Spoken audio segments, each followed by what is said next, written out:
क्या आप सबने बनाया है? ऐसा मुझे क्यों लग रहा है कुछ बच्चों ने नहीं किया। बोलो बोलो बोलो।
Very very.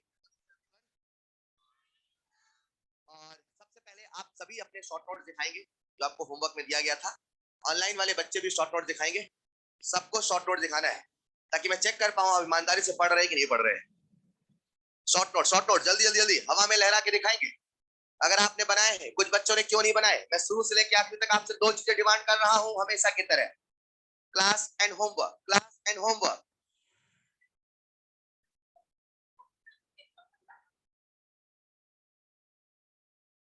अब प्लीज बना के जाएं, आपके लिए है ये। और अगर आप बना के जाएंगे you will feel the difference. जब चैप्टर चलता रहता है तभी हम बाद में आप ये काम करेंगे तो नहीं मजा आएगा। ठीक है क्या? ठीक है क्या? तो आपको होमवर्क करना ही करना है, और अगर आप होमवर्क नहीं करेंगे तो मजा नहीं आएगा यार। चलिए एटलीस्ट एक्सरसाइज 1-3 डिस्कस कर लें। जो पूरी क्लास में किया है 2 किया तो वो भी डिस्कस कर लेंगे, जिन्होंने नहीं किया एटलीस्ट कॉमन सवाल जो डाउट है वो देख लेना। ठीक है क्या? सबसे पहले आते हैं एक्सरसाइज 1 में। सबसे पहले आप लोगों का डिस्कशन होगा, फिर जो सवाल बचे अपन ऑनलाइन देख लेंगे। ठीक है क्या?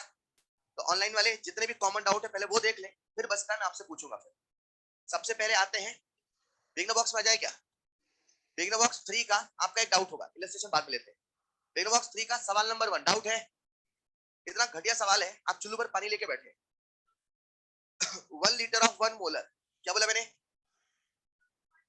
क्या मतलब इसका? 1 लीटर 1 मोलर यानी 1 लीटर में कितने मोल? राइट, यानी कॉपर सल्फेट के कितने मोल? 1 मोल, हाँ या ना? प्यारे बच्चों, क्या 2 फैराडे चार्ज पास किया है? तो 2 फैराडे में क्या पूरा का पूरा कॉपर डिपॉजिट हो जाएगा? तो जब पूरा कॉपर डिपॉजिट हो गया तो क्या कॉपर एक भी बचा सॉल्यूशन में? तो क्या कॉपर सल्फेट बचा? तो कंसंट्रेशन कितनी होगी? चलो बट पानी था आपके पास। सवाल नंबर 5, हाँ मैं मानता हूं इसमें आप फंसे होंगे। सवाल नंबर 5 फंसे है क्या? और फंसते इसलिए हैं कुछ बच्चे जिनका भी डाउट है बिगनर बॉक्स 3 का प्रॉब्लम नंबर 5, इसलिए आप फंसते हैं क्योंकि आप थोड़ा सा सोचे तो सवाल बन जाता है। यार हमारा एक ही कंसेप्ट है, कंसेप्ट ऑफ ग्रामेट्री, आया ना प्यारे बच्चों? सवाल नंबर 5 में सवाल ये कह रहा है कि हमारे पास एक्वस NaCl का सॉल्यूशन है। थोड़ा सा सुनिएगा, सिंपल सी बात है साहब, NaCl का सॉल्यूशन है, एक एनोड होगा एक कैथोड होगा, हाँ या ना? किसका रिडक्शन किसका ऑक्सीडेशन होगा बता पाएंगे? बोलो बोलो बोलो, पक्का ना? Na प्लस का रिडक्शन हो जाएगा, साथ में पानी टाइम पास कर रहा है ना। चलिए तो रिडक्शन किसका होगा? पानी का। ऑक्सीडेशन Cl का। क्या NaOH बनेगा? तो सिंपल कंसेप्ट है, जितना Cl जाएगा भाई उतना ही तो Na बचेगा, और जितना Na बचेगा उतना ही तो NaOH बनेगा। पक्की बात? पहले हम ये पता कर लें कितना Cl जाएगा। यस और नो? क्या सवाल में हमें करंट दे रखा है? क्या करंट से हम ग्राम इक्विवेलेंट निकाल सकते हैं? ग्राम इक्विवेलेंट का फॉर्मूला क्या यहाँ पे I/T/F लगाएंगे तो 9.65 इनटू टाइम कितना दिया है 1000, मेरे हिसाब से ये सॉल्व होके आता है 0.1, राइट? यानी कि इतने ही ग्राम इक्विवेलेंट का Cl2 बनने वाला है। बनाएगा पक्का?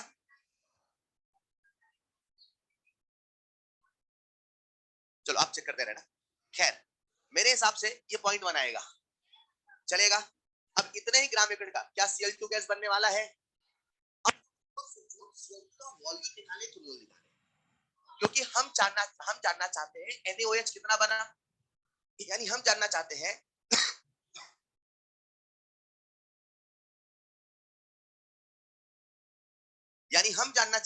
Na प्लस कितना बचा, हाँ या ना। अब Na प्लस कितना बचा उसके लिए हमें Cl के मोल जानने होंगे। इमेजिन करो Cl का 1 मोल गया, यानी Na का 1 मोल बचा, पक्का ना।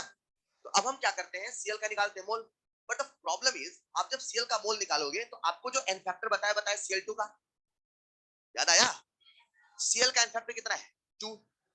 वो किसका, Cl2 का ही Cl का। आप क्या कर रहे हो ये दिमाग में रखो। अगर आपको पता है कि Cl का निकाला एन फैक्टर 1 लो चले, लेकिन जाने अनजाने में बहुत सारे बच्चे एन फैक्टर लिखते 2। अरे हमने 3 गैसेस की बात करी थी ना, O2,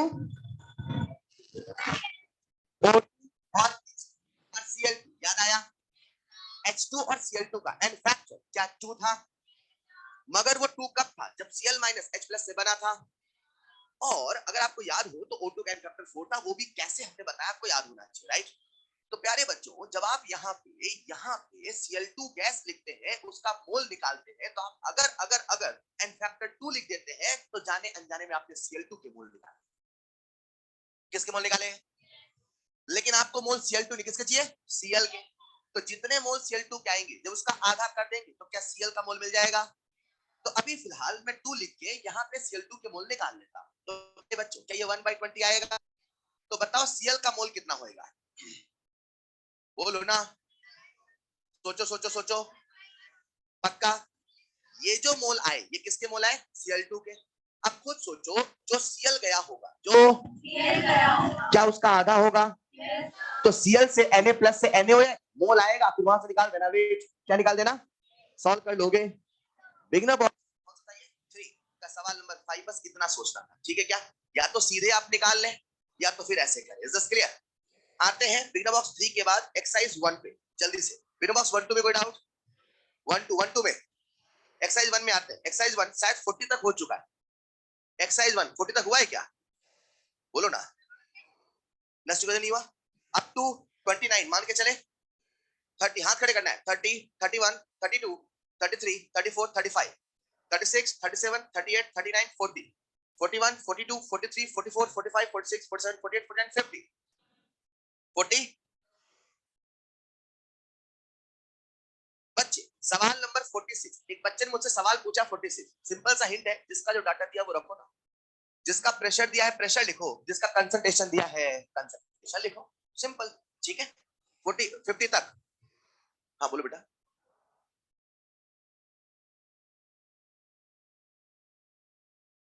एग्जैक्टली 48 सवाल एक बच्चे ने मुझसे पूछा है, आपसे पूछा है E naught for this reaction, E naught पूछा है इसलिए सेम है। एक बच्चे ने कहा सर अगर हमसे ई पूछा होता, क्या पूछा होता, तब भी आप नहीं चेंज करते जब तक कंसंट्रेशन का चेंज नहीं है। एक बच्चे का डाउट है, सवाल नंबर 48 जरा ध्यान से सुनिएगा, सुन रहे हैं क्या। उसमें उन्होंने रिएक्शन को हाफ से मल्टीप्लाई किया है क्या, तो रिएक्शन को हाफ से मल्टीप्लाई करने पर क्या ई नॉट चेंज होगा, नहीं।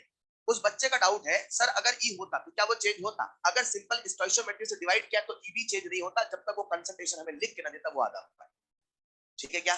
सरल भाषा में इलेक्ट्रोड पोटेंशियल एक इंटेंसिव प्रॉपर्टी, मैंने स्टैंडर्ड नहीं बोला, मैंने इलेक्ट्रोड पोटेंशियल बोला, समझ पाए क्या। मैंने जब कहा इलेक्ट्रोड इंटेंसिव प्रॉपर्टी है, यानी वो स्टैंडर्ड कंडीशन पे है तब भी इंटेंसिव है, स्टैंडर्ड कंडीशन पे नहीं है तब भी वो intensive. Is this clear? Is this clear? Up to 55 in doubt.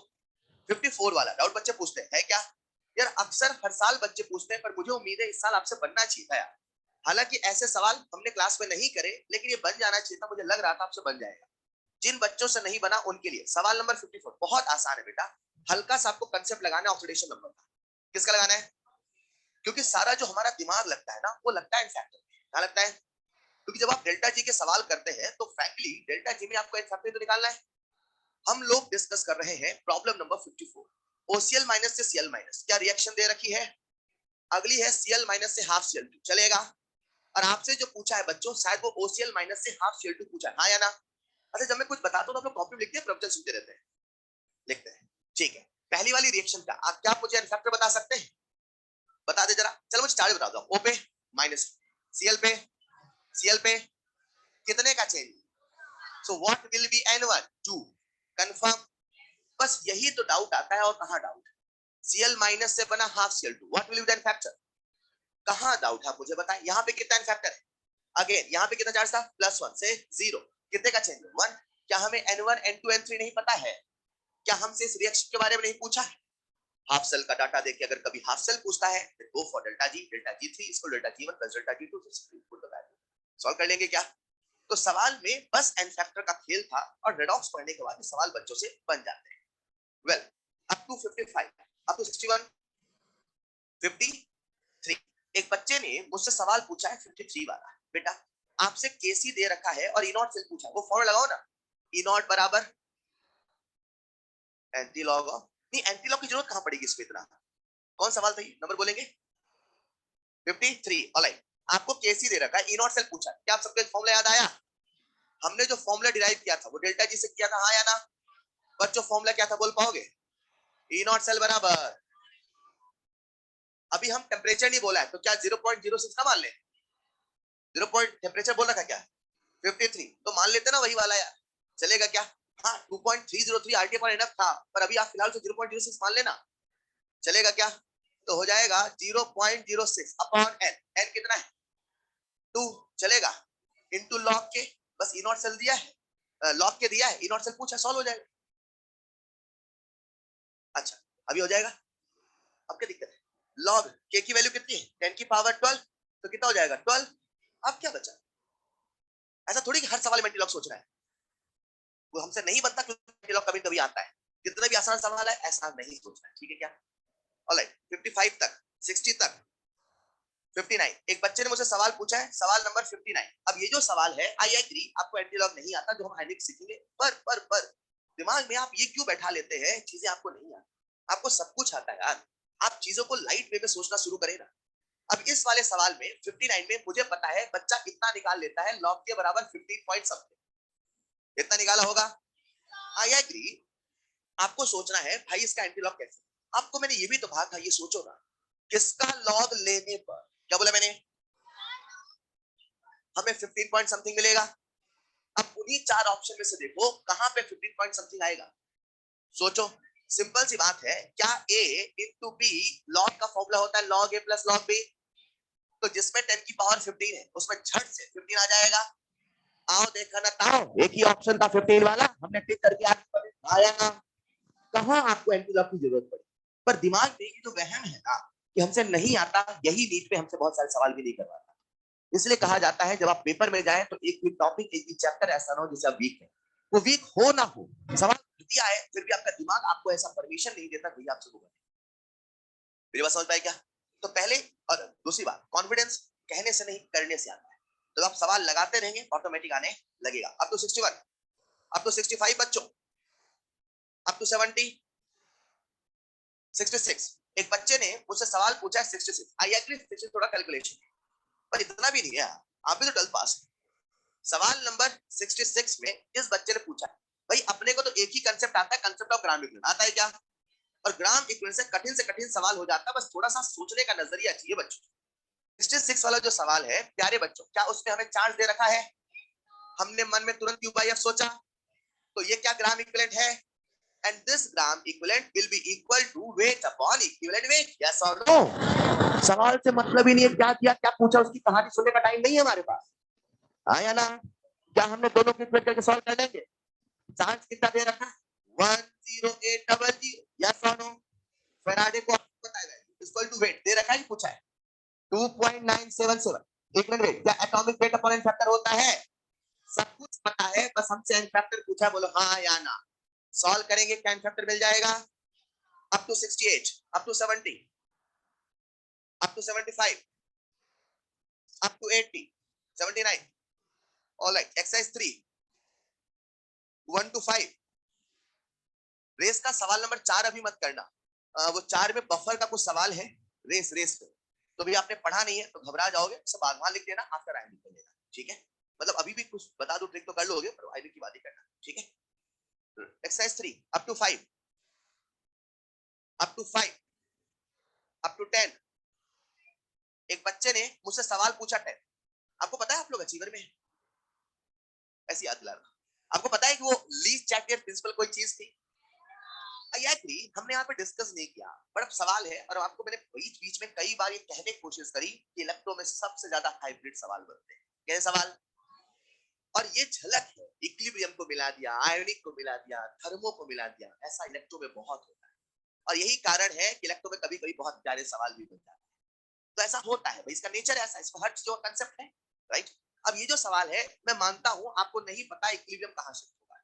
अब थोड़ा सा अगर ली चैटलेट प्रिंसिपल याद क्या याद करें, मैं याद दिला देता हूं, अगर आपको याद हो, वो कहता है कि अगर कभी कोई चीज इक्विलिब्रियम पे हाँ है तो इक्विलिब्रियम पे ही रहना चाहेगा। इक्विलिब्रियम पे रहना मतलब एक बार अगर जीवन में खुशियां आ गई है, उसे लूज करना नहीं चाहेगा। अरे हाँ या ना? आपने क्या किया, अचानक से रिएक्टेंट का कंसंट्रेशन बढ़ा दिया। किसका कंसंट्रेशन? तो उसके अंदर जो सिचुएशन थी, क्या आपने उसे डिस्टर्ब कर दिया, और वो उसे करना चाहेगा कंपनसेट, वो उसे हटाना चाहेगा, वो उसे कम करना चाहेगा। अब आपसे तो लड़ नहीं सकता है कि आपने डाला, आपके ऊपर फेंक लो, वापस करो, ऐसा तो नहीं कर सकता ना वो। तो वो क्या करता है, उस रिएक्टेंट को कंज्यूम करता है, घटाता है, और रिएक्शन किधर से करता है। तो अब ये जो सवाल है, सवाल नंबर 10, उसने कहा एडिशन ऑफ H2SO4, क्या बोला है? तो H2SO4 रिएक्टेंट है, प्रोडक्ट है, तो रिएक्टेंट की कंसंट्रेशन बढ़ाएगी। तो जब हम रिएक्टेंट की कंसंट्रेशन बढ़ाएंगे, reaction will separate form. So I am damn sure कि आंसर को शिफ्ट टू राइट होने वाला चलेगा। लेकिन सवाल में ई सेल का भी खेल, किसका खेल है? और ई सेल के लिए जब भी सवाल आएगा, किसके पास जाओगे? नस। और नस के सवाल करने का मंत्र है, हमें रिएक्शन को लिखना होगा। याद आया? क्यों लिखना होगा? तो पहले आप क्यों को लिखे और फिर सोचे, सोच पाएंगे क्या उस रिएक्शन का एक्सप्रेशन लिख पाएंगे? लिख पाएंगे? कैसे लिखोगे? Concentration of zinc upon concentration of H plus का होल स्क्वायर, बस वहां रख के फिर सोचना क्या ज्यादा करने से कम होने से। हाँ? कौन सवाल है? अच्छा ठीक ठीक, बिल्कुल सही कह रहे हैं, बिल्कुल सही, आप जीत गए। Up to 15 in doubt 14। एक बच्चे ने मुझसे सवाल पूछा 14, एक बात बताओ, जितनी भी एलिमेंट पानी के ऊपर, क्या बोला मैंने? जितने भी एलिमेंट पानी के, जब इलेक्ट्रॉलिसिस करोगे तो पानी का रिडक्शन होगा कि उनका होगा?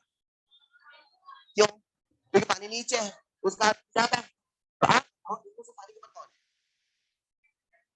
क्रोमियम तो नहीं है पक्का? क्यों? पानी पे पानी पियो, जो का फेंक दो। चलिए अब तो 16 एंड आउट 16। एक बच्चे ने मुझसे सवाल पूछा है 16, जो 16 सवाल है बेहद ही आसान, बेहद ही आसान। प्रॉब्लम नंबर 16, आप सबका ध्यान है क्या प्यारे बच्चों? क्या हमें एल को डिपॉजिट कराना है? 1 मोल एल, क्या बोला मैंने? के लिए 3 फराडे चाहिए। 1 मोल का मतलब 27 ग्राम है, 27 ग्राम के लिए 3 फराडे चाहिए, तो 1 ग्राम के लिए 3/27 फराडे चाहिए।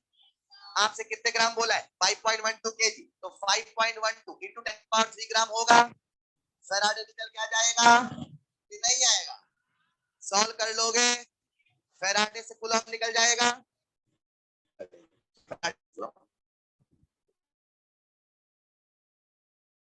सॉल्व करना पड़ेगा 17 तक, 18 19 20 21 22 23 24 25। ऑलराइट, एक्सरसाइज 2 कितने बच्चों ने किया है? एक्सरसाइज 2, एक्सरसाइज 2 में एक सवाल अपन देखते हैं, सवाल नंबर 27। एक्सरसाइज 2 का सवाल नंबर 27, ऑनलाइन वाले बच्चों का डाउट अभी लेता हूं, 2 मिनट रुक जाए। सवाल नंबर 27, प्रॉब्लम नंबर 27, एक बार देखो जरा जल्दी से। एक्सरसाइज 2, तो कल क्लास नहीं है आपके बैच में। एक्सरसाइज 2 का प्रॉब्लम नंबर 27, मैंने होमवर्क दिया था एक्सरसाइज 2 के लिए, फिर कर क्यों नहीं पाए? एक्सरसाइज 1 में बहुत टाइम लग गया। एक्सरसाइज 1 में अभी पहली बार किया, एक्सरसाइज 1 60 तक आपने पहले नहीं किया था, फिर टाइम क्यों लगा? चलिए एक्सरसाइज 2 पेपर के पहले सवाल करके जाएंगे, जाएंगे क्या? याद रखना, एक्सक्यूज नहीं चलेगा, करना पड़ेगा, करना पड़ेगा। और आप मॉड्यूल को टॉप प्रायोरिटी दें, एटलीस्ट मॉड्यूल करें, मत करें एग्जाम्पलर, मत करें रेस, चलेगा, लेकिन मॉड्यूल नहीं करें ये नहीं चलेगा। It's clear? फिजिकल के लिए मॉड्यूल आपका मोर देन सफिशिएंट। फिलहाल हम सवाल नंबर 27 डिस्कस कर रहे हैं। क्या आप सबके सामने मॉड्यूल है? जिनके पास नहीं है उनके लिए बता दूं, बड़ा प्यारा सवाल है। और हमारे एग्जाम में ऐसा कभी कभी होता है कि एक आध सवाल ऐसा आता है कि थोड़ा हटके होता है। और 2018 में देखो एक सवाल ऐसा आया, ठीक है क्या? ऐसा हमेशा नहीं होता, जैसे इस साल सॉलिड का था, ऐसा हर साल होता है एक सवाल। कोई ऐसा होता है जो थोड़ा सा डिफरेंट होता है, जिसमें हमें कुछ नया सोचना पड़ता है, जो शायद आपने क्लास में नहीं किया, जो शायद कुछ नए टाइप का हो। मेरी बात समझ पाए? और ऐसे सवालों में कुछ नया कंसेप्ट नहीं होता है, अगर नया नाम आ गया फिर तो शायद एक बार छोड़ ही दी। लेकिन अक्सर बहुत ही सिंपल होते हैं, बस आपको नया सोचने पे मजबूर करते हैं। लेकिन कुछ नया देख के आप घबरा जाते हो और फिर उसे नहीं करते। अब ये जो सवाल था उन्हीं कैटेगरीज में है। उस साल जब आया तो कुछ नए टाइप का था। अब ये सवाल क्या कहता है बच्चों, BrO4 माइनस से बन रहा है BrO3 माइनस, फिर लिखा हुआ है HBrO, फिर क्या लिखा हुआ है Br2, और फिर लिखा हुआ है Br माइनस। जल्दी से आप मुझे सबका ऑक्सीडेशन नंबर बता दो ब्रोमीन का। यहाँ पे, यहाँ पे, यहाँ पे, यहाँ पे, यहाँ पे, चलेगा। अब वो कहता है इनमें से कौन डिस्प्रपोर्शनेट होगा, इनमें से कौन, क्या आप डिस्प्रपोर्शनेट का मतलब समझते हैं? Oxidize as well as reduce, yes और no? I am damn sure last वाला और पहले वाला तो नहीं है। क्या वो गेम से आउट हो गए? अब गेम में बच्चे 3 खिलाड़ी हाँ या ना। इनमें से हम क्या करते हैं, एक बार BrO3 माइनस को चुनते हैं, चुन लें। डिस्प्रपोर्शनेट होगा, क्या बोला मैंने? तो ये रिड्यूस यानी HBrO और ये ऑक्सीडाइज यानी BrO4 माइनस बनाएगा। अब +5 से +1 रिडक्शन, +1 से +7 ऑक्सीडेशन। अगर ये डिस्प्रपोर्शनेट होगा तो क्या ऐसे ही होगा? और अगर ये होगा तो क्या इन दोनों को जोड़ने से हमें एक रेडॉक्स मिलेगा? और अगर ऐसा होगा तो क्या उस रेडॉक्स E0 सेल पॉजिटिव होगा? जब E0 सेल पॉजिटिव होगा तभी तो स्पॉन्टेनियस होगा, तभी तो रिएक्शन होगा। हाँ या ना? हाँ या ना? मैं आपसे पूछता हूँ, क्या आप इस रिएक्शन का E0 सेल निकाल सकते हैं? क्या आप मुझे E0 सेल का फॉर्मूला बता सकते हैं? E0 cell is equal to E0 cathode minus E0। बात जरा शब्दों में बोलना, ये क्या लिखा है? SRP ऑफ कैथोड, मतलब जो भी कैथोड है, जो भी उसका हमें SRP लिखना है। जो भी हमें नहीं पता एनोड पर, बट जो भी एनोड है उसका हमें SOP की SRP लिखना है। कैथोड का भी SRP, एनोड का भी। अब पहचानो रिडक्शन कहाँ होगा, नंबर 1 के नंबर 2? कैथोड नंबर 1 नंबर 2 और एनोड चलेगा? चलेगा। अब बताओ कैथोड का हमें क्या लिखना है? SRP, मतलब इधर से इधर की वैल्यू दे रखी है क्या? कितनी दी है? 1.5 चलेगा। माइनस एनोड क्या हुआ? ये हुआ। पर हमें एनोड का क्या लिखना है? SRP के SOP। तो SRP इधर हुआ किधर हुआ? और डाटा इधर का दिया इधर का दिया है। आपको पता है ना रिएक्शन बदलने से माइनस हो जाएगा। तो कितना दे रखा है? 1.82। तो माइनस 1.82 कह दो चलेगा। क्या बच्चों नेगेटिव आया? नेगेटिव आने का मतलब स्पॉन्टेनियस, मतलब ये नहीं हो सकता। Is this clear? तो गेम से ये भी आउट हो गया। अब बच्चा अगला खिलाड़ी कौन है? HBr। अब चलो हम इसका निकालते हैं। सोचो अगर ये डिस्प्रपोर्शनेट होता तो क्या HBrO से Br2 बनता? क्या HBrO से BrO3 माइनस बनता? तो थोड़ा जल्दी लिखना, समझ पा रहे ना? अब बताओ इनमें से कोई एनोड कोई कैथोड है? कहां ऑक्सीडेशन दिख रहा है आपको? कहां? नंबर 1 कि नंबर 2? पक्का? इसे एनोड इसे कैथोड बोल दो चलेगा। अगर ऐसा होता तो क्या इसका इनवर्स पॉजिटिव आता? क्योंकि पॉजिटिव वाला स्पॉन्टेनिटी है। हाँ या ना? क्या इनवर्स का फॉर्मूला याद है? इनॉट कैथोड माइनस इनॉट एनोड। हमें क्या लिखना है? जो भी कैथोड है उसका SR, जो भी एनोड है उसका नंबर 1, इसका हमें क्या लिखना है? हमें SRP मतलब HBrO से Br2 कितना दिया है? 1.59, यस और नो? एनोड क्या लिखना है? SRP। तो इधर से इधर, इधर से इधर कितना दिया है? 1.5 माइनस करो, कितना प्लस आएगा? यही स्पॉन्टेनियस, मतलब यही डिस्प्रोपोर्शनेट होगा। नहीं समझ पाए? पक्का? तो कुछ नए टाइप का सवाल आता है, चाहे तो क्लास में करा देते, आपसे बन जाता, लेकिन चाहता था जैसा उन बच्चों में नया था आपके लिए। तो यार थोड़ा सा हमें ये एग्जाम के लेवल पे समझना पड़ेगा कि देयर इज समथिंग अनएक्सपेक्टेड, जो हमने पढ़ा नहीं, जो हमने सीखा। होगा, ये होगा, ये होगा, एक होगा दो होगा, 45 के 45 क्यों होगा? मेरे पास समझ पाएगा? उसके लिए दो सिचुएशन, कुछ बिल्कुल नहीं आ गया धनुष की। अदरवाइज एक बार अपने कंसेप्ट को लगाएं, जो आपने पढ़ा है वही लगाएं, आपके एग्जाम में पेपर डिफिकल्ट आ ही नहीं सकता। ऐसा हो ही नहीं सकता, बहुत कैलकुलेशन है। और अगर आया तो समझ जाना उसका कट ऑफ भी 30 हो जाएगा। हाँ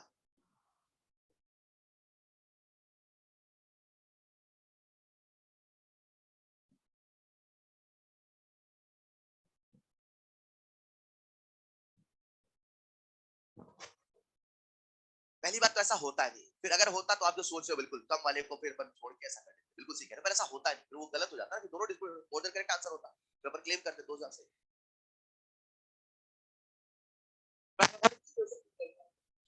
और नीट वालों शायद वही आंसर होता सिंपल।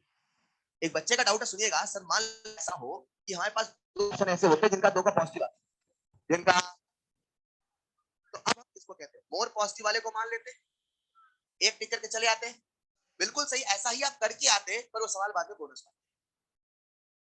समझ पाए? नहीं समझ पाए? गलत गलत है ना यार, गलत गलत और सही सही चलेगा। जब दोनों का पॉजिटिव है, दोनों डिस्प्रोपोर्शनेट हो सकता है, या तो और कंडीशन दे, कंडीशन नहीं था तो हम तो यही बोलेंगे ना दोनों होगा। Is this clear? बिल्कुल सही। तो एक्सरसाइज 2 आप करेंगे, आपने किया नहीं, डिस्कस कैसे करें? प्लीज आपसे रिक्वेस्ट है कि पहले सारा शॉर्ट नोट्स बना के रिवाइज करेंगे, फिर करेंगे आप एक्सरसाइज 2। करेंगे क्या? आपके पास जो भी डाउट है पूछ सकते हैं। हाँ, और doubt online, I hope clear है। ऑनलाइन में कोई डाउट? जल्दी से जल्दी से जल्दी से, ऑनलाइन एनी डाउट? चलिए आगे बढ़ते हैं। कुछ बच्चों ने लिखा है वॉइस क्रैक हो रही है, वो अपने एंड पे रिफ्रेश करते रहे। अच्छा, इलस्ट्रेशन, किसी बच्चे ने मुझसे डाउट पूछा है इलस्ट्रेशन, पेज नंबर बोलो प्लीज। इलस्ट्रेशन में करेक्शन कितना है मुझे सर? 113 बेटा, 130। पेज नंबर 130 में एक इलस्ट्रेशन का आंसर करेक्शन है, शायद शायद वो 0.26 समथिंग आ रहा है जो मुझे याद है। हाँ, वो प्लस का माइनस आएगा, आप सही सोच रहे हैं, बिल्कुल सही। ठीक है, पेज नंबर 130 इलस्ट्रेशन नंबर 13 याद आया? उसमें आंसर करेक्शन आएगा। ठीक है, वो प्लस या माइनस आएगा। कर लिया आपने? हमने वही सही मान लिया सर। चलिए, जिन्होंने नहीं माना वो एक बार चेक करना प्लीज, मॉड्यूल लगा के जाना, चलेगा क्या? हेलो, जो बच्चे होमवर्क करके नहीं आए, जो बच्चे होमवर्क करके नहीं आए उनसे रिक्वेस्ट है आप होमवर्क करके जाए। हमने आपसे पहले कहा, फिर कहता हूं, पेपर के पहले जहां न्यूमेरिकल है कुछ सवाल लगा के जाए। नेक्स्ट क्लास का आपका होमवर्क रहेगा, नंबर 1 प्रिपेयर शॉर्ट नोट्स। बना लिया है तो ऑलरेडी डन है। Prepare short notes for electro again from lecture 1 to lecture last. Prepare short notes of electro again from lecture 1 to last lecture. कर लोगे बच्चों? दूसरा होमवर्क रहेगा आपका सॉल्व एक्सरसाइज 2। टाइम लिमिट मैंने दे रखा था, हालांकि डिस्कशन नहीं करना था ये सवाल, पर मैंने कर लिया। Number 3 solve exercise 1 again any 50 problem. Solve exercise 1 again any 50 problem. ये सवाल आप पेपर के पहले जरूर लगा के जाए, ठीक है क्या? हमेशा से मैं आपसे कहता हूं, फिर से कह रहा हूं, जहां न्यूमेरिकल है वहां पेपर के पहले न्यूमेरिकल लगा के जाओ, आप देखेंगे आपका न्यूमेरिकल का स्ट्राइक रेट थोड़ा ज्यादा अच्छा होगा जहां न्यूमेरिकल। ठीक है क्या? आप सब कुछ पढ़ते हैं, सब सही है, बट एक बार न्यूमेरिकल करके जाओ, करके देखो, सूट करे तो करो वरना छोड़ दो, सिंपल सी बात। ठीक है क्या? चलिए कहानी को आगे बढ़ाएं क्या? हेलो, तो नेक्स्ट क्लास में कुछ एक सवाल रेस के, एक दो सवाल है वो डिस्कस करेंगे, और इसमें से एक सवाल जो बफर का है वो भी मत करें, सवाल नंबर 4 वहां लिख देना, चाहे तो आफ्टर आए नहीं तो बाद में कर लेना। ठीक है, बाकी सारे हो जाने चाहिए। बीच में आपको थोड़ा सवाल की लेंथ ऐसी है लगेगा कठिन है, पर कठिन कुछ नहीं है। Is clear? डिस्कस करेंगे नेक्स्ट क्लास में, चलेगा? आगे बढ़े क्या?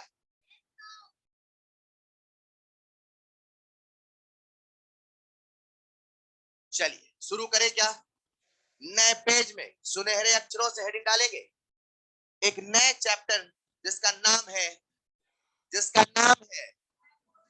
थर्मोडायनेमिक्स। कॉपी में डालेंगे नई हेडिंग सुनहरे अक्षरों से, thermodynamics.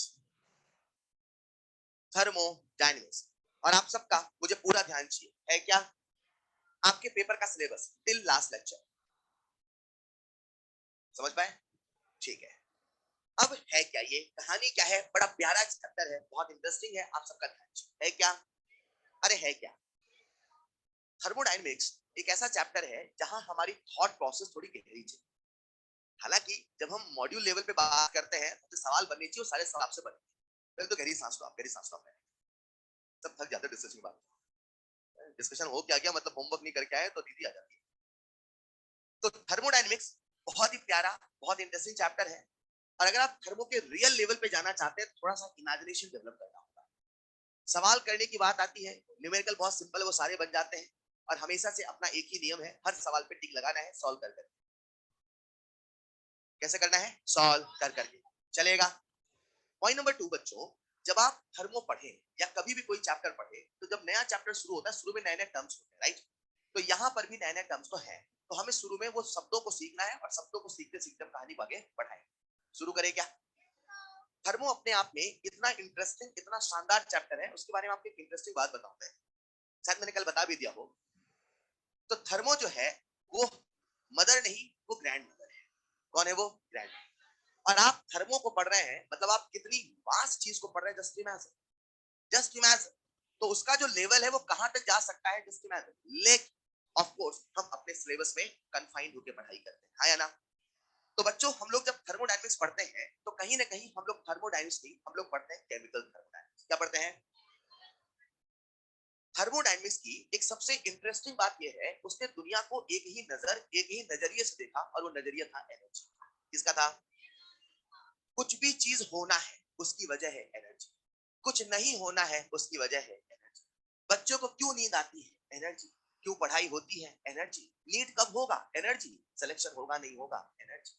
Each and every question is answered in the simple one word answer, that is. लेकिन जब हम थर्मो पढ़ते हैं तो आंसर तो एनर्जी है, लेकिन सारा खेल एनर्जी के एक्सचेंज का है। एनर्जी के कैसे एनर्जी एक्सचेंज होती है, यही हमें हर सवाल का आंसर देती है, और यही कहीं ना कहीं इसका नाम भी हमें मतलब बताता है। इसका नाम है थर्मोडायनेमिक्स, जिसे हम कहते हैं एनर्जी का फ्लो। क्या कहते हैं? तो ये जो एनर्जी का फ्लो है, जिसे अगर हम और सिंपल वर्ड्स में कहें तो मतलब है एनर्जी का एक्सचेंज, एनर्जी का। तो जो थर्मोडायनेमिक्स है, कहीं ना कहीं वो हमें एनर्जी एक्सचेंज के बारे में बताता है, एनर्जी के आदान प्रदान के बारे में बताता है। प्यारे बच्चों, थर्मोडायनेमिक्स हमारी केमिस्ट्री के 3 सवाल थे, अगर आपको याद। फर्स्ट लेक्चर, पहला सवाल, आखिर कुछ क्यों होता है, याद आया? दूसरा सवाल, जब होता है तो कितना कितना होता है, और तीसरा सवाल, कितनी स्पीड में होता है, हाँ या ना? क्या हमने तीसरे सवाल का जवाब खोज लिया है? क्या हमने काइनेटिक्स को पढ़ लिया है?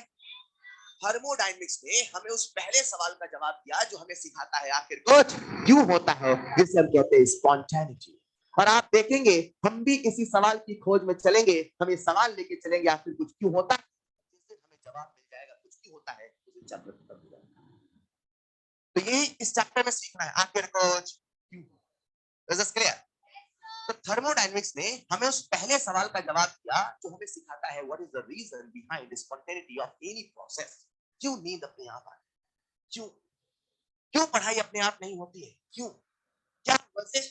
लेकिन आंसर एक ही है, नजरिया एक ही है, और वो एनर्जी वास्तव में बोलती है सबको, एनर्जी एनर्जी का exchange. Is this clear? Is this clear? तो हम लोग जब थर्मोडायनेमिक्स पढ़ते हैं, बेसिकली हम उसमें एनर्जी का चेंज पढ़ते हैं और इस सवाल का जवाब खोजते हैं। इस सवाल के जवाब में ही ये चैप्टर पूरा पढ़ा जाता है। और जब चैप्टर शुरू होता है तो शुरू में नए नए शब्द, और उन शब्दों को सीखते सीखते हम चैप्टर में आगे बढ़ते जाते हैं, और धीरे धीरे हमारी बातें फिर उसी लैंग्वेज में होने लगती हैं। समझ पाए क्या? सबसे पहले हमें थर्मो की लैंग्वेज सीखनी, और लैंग्वेज सीखने के लिए याद करने होंगे कुछ टर्म्स। यस और नो?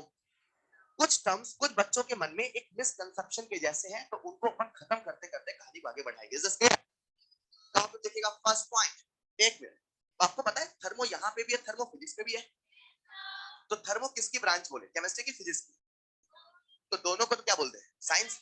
लिखेगा, it is a branch of science, it is the branch of science which deals with. आपका ध्यान चाहिए मुझे यार, शुरू में थोड़ी गहरी बातें हैं। It is the branch of science which deals with, which deals with energy flow, of course energy बोल सकते हैं, which deals with energy flow in different physical and chemical processes, which deals with energy flow in different chemical and physical processes, जो अलग अलग physical और chemical processes energy के flow से deal करता है, प्यारे बच्चों, वही थर्मोडायनेमिक्स होता है, वही थर्मोडायनेमिक्स। अब जो थर्मोडायनेमिक्स है उसमें भी हम लोग पढ़ते हैं केमिकल थर्म। क्या पढ़ते हैं? मैं बार बार थर्मोडायनेमिक्स नहीं बोलता हूं, मैं थर्मो बोल देता हूं, ऑफ कोर्स ये थर्मोडायनेमिक्स है, राइट? तो हम लोग थर्मो तो पढ़ रहे हैं,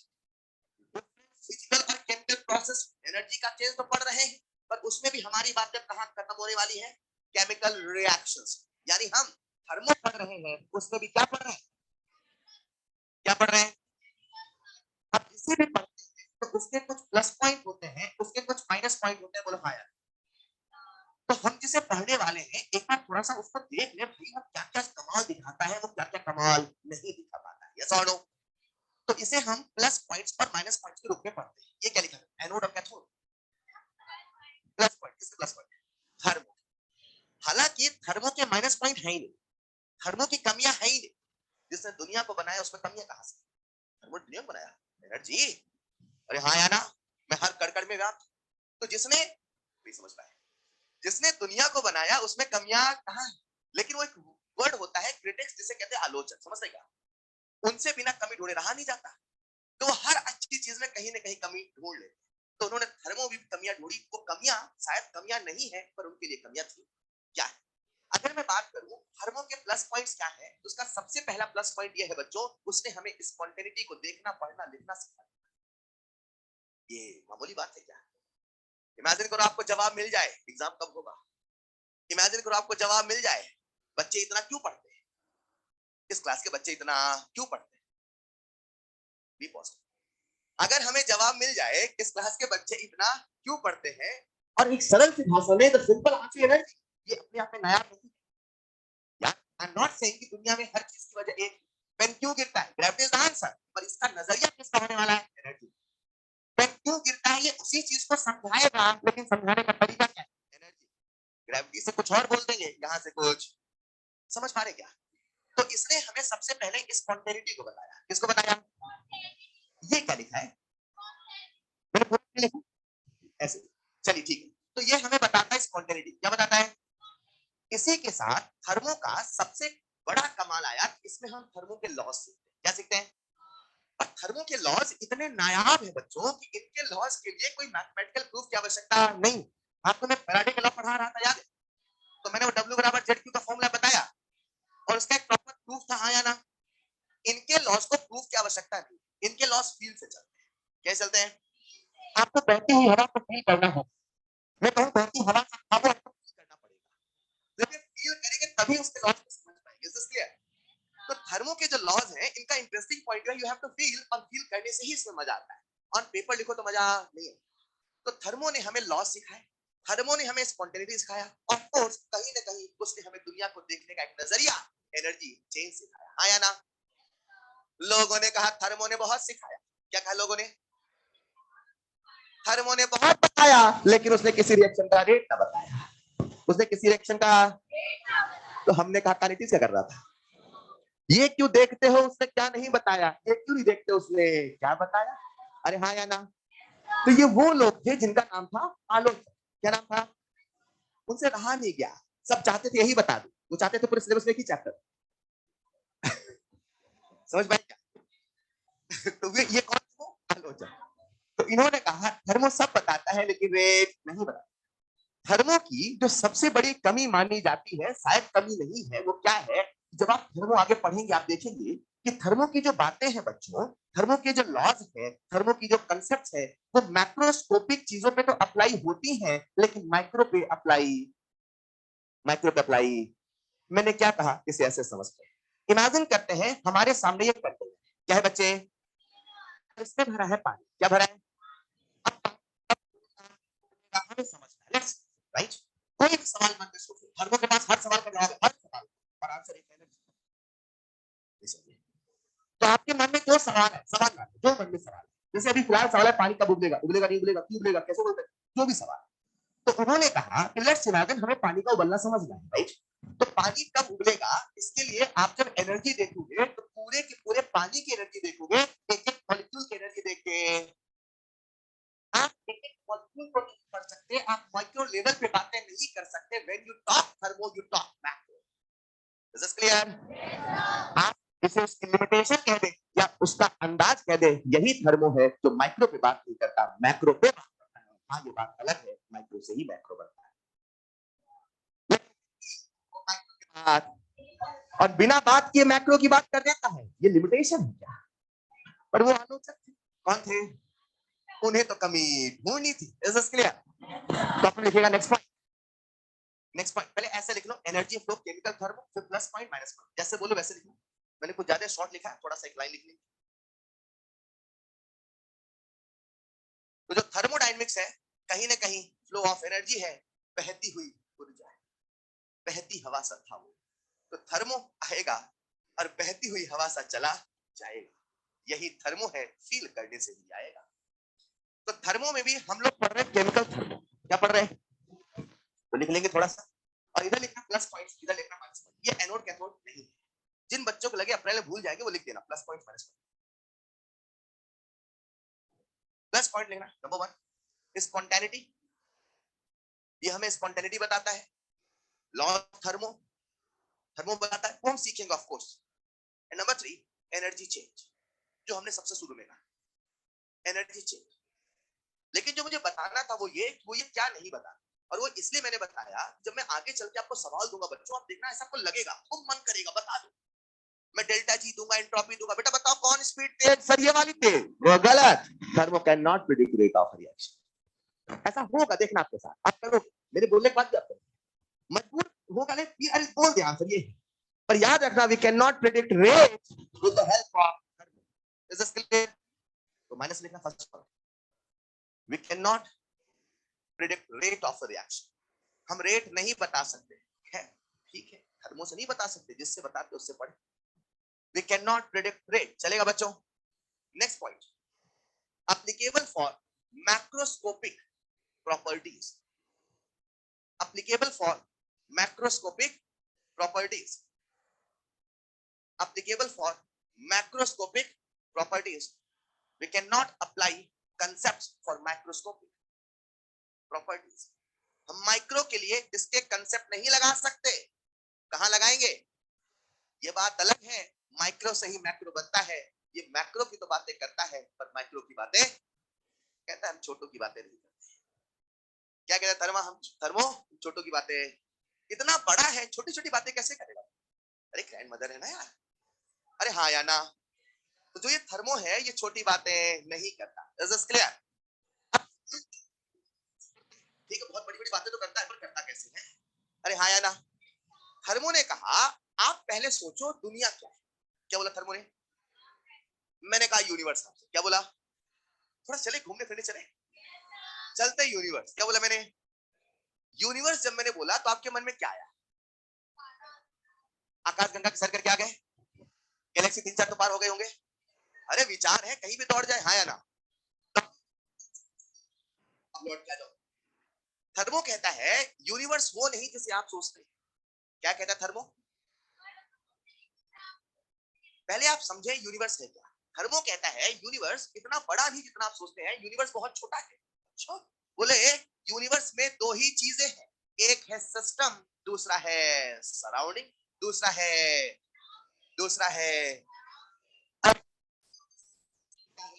यूनिवर्स, इन्हीं दोनों से मिलके बनता है, समझ पा रहे हैं क्या। अच्छा, ये जो यूनिवर्स है वो दो ही चीजों से मिलके बना है, उसमें एक सिस्टम है और दूसरा, या आपको थर्मो का सबसे बड़ा एडवांटेज नहीं लगता, जिसे आप इतनी कठिन दुनिया मान रखी उसको थोड़ा छोटा बोल दिया, तो दुनिया नहीं ब्रह्मांड की बातें हो रही है, किसकी बातें हो रही है, उसने कहा इतना कॉम्प्लेक्स नहीं है, इसमें दो ही चीजें हैं, एक जिसकी आप बातें कर रहे हो, एक जिसकी आप बातें नहीं कर रहे हो। इसे अगर हम टेक्निकल शब्दों बोले तो ऐसे बोलेंगे, जब भी हम थर्मो पढ़ते हैं तो सबसे पहले मन में सवाल लाते, क्या लाते हैं, आप भी मन में सवाल लाओ, लाओ लाओ सवाल, अरे कोई तो सवाल होगा जीवन का, आगे कोई सवाल, लेट्स इमेजिन सवाल है नीट का होगा, मन में सवाल आया, अरे आया क्या, तो उसने कहा जब सवाल आए तो डिसाइड करो वो सवाल कहाँ अप्लाई है, वो सवाल कहाँ, जैसे एक और सिंपल सवाल पे आते हैं, इस क्लास के बच्चे इतना क्यों पढ़ते हैं, लेट्स इमेजिन इस क्लास के बच्चे इतना क्यों पढ़ते हैं, तो मैंने क्या बोला, इस क्लास के बच्चे, क्या बोला मैंने, तो ये जो सवाल है वो क्लास पे अप्लाई है, तो हम किसकी बातें कर रहे हैं, पूरी क्लास की। तो थर्मो कहता है जिसे स्टडी कर रहे हो, जिसे पढ़ रहे हो, जिसे समझ रहे हो, जिसका एनालिसिस कर रहे हो, पहले उसे डिसाइड करो और उसे हम बोलेंगे सिस्टम, क्या बोलेंगे, क्या बोलेंगे।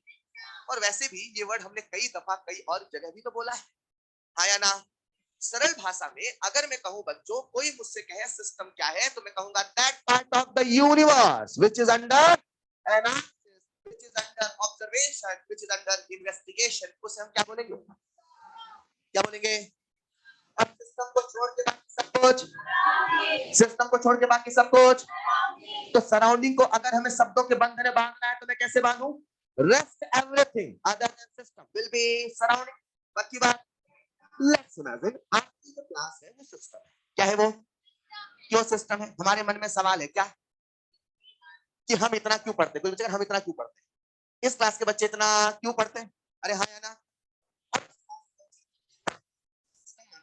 क्या माना? कुछ यकीन नहीं हो रहा अपने ऊपर है। हमने माना क्लास का सिस्टम। क्या माना?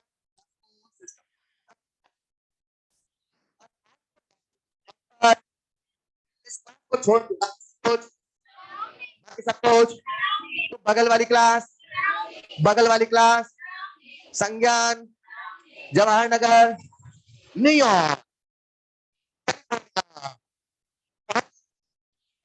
अगर आप अगर आप, तो क्या बाकी सबको सराउंडिंग है? तो धर्मो कहता है ऐसा नहीं है। धर्मो कहता है ऐसा, पर अभी तो आपने शब्दों के बंधन में बांधा था। रेस्ट एवरीथिंग अगर सिस्टम में सराउंडिंग, तो यूनिवर्स हमारा तो बहुत बड़ा है। हाँ या ना? धर्मो कहता है ऐसा नहीं है, ऐसा ऐसा। तो हमने उससे क्या पूछा? फिर कैसा? क्या पूछा हमने? थर्मो कहता है प्रैक्टिकली। क्या कहता है थर्मो? सराउंडिंग वो हिस्सा है यूनिवर्स का जो सिस्टम को प्रभावित कर सके या जो सिस्टम से प्रभावित हो सके। Which can affect the system और which can affected by the system. केवल वही सराउंडिंग है, हर चीज यूनिवर्स है वो सराउंडिंग। मतलब हमने इस क्लास को सिस्टम माना, हमने इस क्लास को सिस्टम से प्रभावित कर सकते हैं। यस और नो? क्या आप बगल वाली क्लास को डिस्टर्ब कर सकते हैं? क्या बगल वाली को भी डिस्टर्ब कर सकते हैं? अरे कर सकते हैं। क्या क्या क्या आप ए ब्लॉक को डिस्टर्ब कर सकते हैं? लेट्स इमेजिन आपने पूरी ताकत से चिल्लाया, खूब तेज से गाने बजाए, ए ब्लॉक डिस्टर्ब। क्या आप संज्ञान को डिस्टर्ब कर सकते हैं? आपने खूब खूब डिस्टर्ब किया, नीचे वाला फ्लोर डिस्टर्ब हुआ। आप डिस्टर्ब कर सकते हैं। जहां तक डिस्टरबेंस होगा, जहां तक एनर्जी का ट्रांसफर होगा, वही सराउंडिंग। वही सरल भाषा में सराउंडिंग वो नहीं, सब कुछ जो सिस्टम के अलावा है, सराउंडिंग वो है जो सिस्टम को प्रभावित करे या जो सिस्टम से प्रभावित। Is this clear? Is this clear? तो मैं आपसे पूछता हूं, क्या बगल वाली क्लास आपके सराउंडिंग है? क्या बगल वाली क्लास आपकी सराउंडिंग है? पक्का? सराउंडिंग है? क्या संज्ञान सराउंडिंग है? आपका ब्रह्मांड को नहीं समझ रहा है। What is universe? जब मैं यूनिवर्स बोलूं तो बार बार आकाश गंगा की सैर करके नहीं आना है। चलेगा? यूनिवर्स है system plus surrounding. Technically what is universe? System plus surrounding, और सराउंडिंग भैया वेरिएबल है। हाँ या ना? मैंने कहा इस क्लास के बच्चे बहुत पढ़ते हैं क्योंकि न्यूयॉर्क के बच्चे नहीं पढ़ते। ये लॉजिकल है। मैंने कहा इस क्लास के बच्चे बहुत पढ़ते हैं क्योंकि कैलिफोर्निया के बच्चे नहीं पढ़ते। ये लॉजिकल है, क्योंकि सराउंडिंग तो वो है जो सिस्टम को प्रभावित या जो सिस्टम से प्रभावित। हाँ या ना? फिर एक बच्चे ने कहा सर, क्या बोला? इमेजिन करो हम चिल्लाए, इमेजिन करो हम, तो हमारी साउंड वेव्स एटमॉस्फेयर में आई, एक दिन दौड़ते दौड़ते कैलिफोर्निया तक गई। नहीं समझ पाए? तो क्या वो सराउंडिंग हो गया?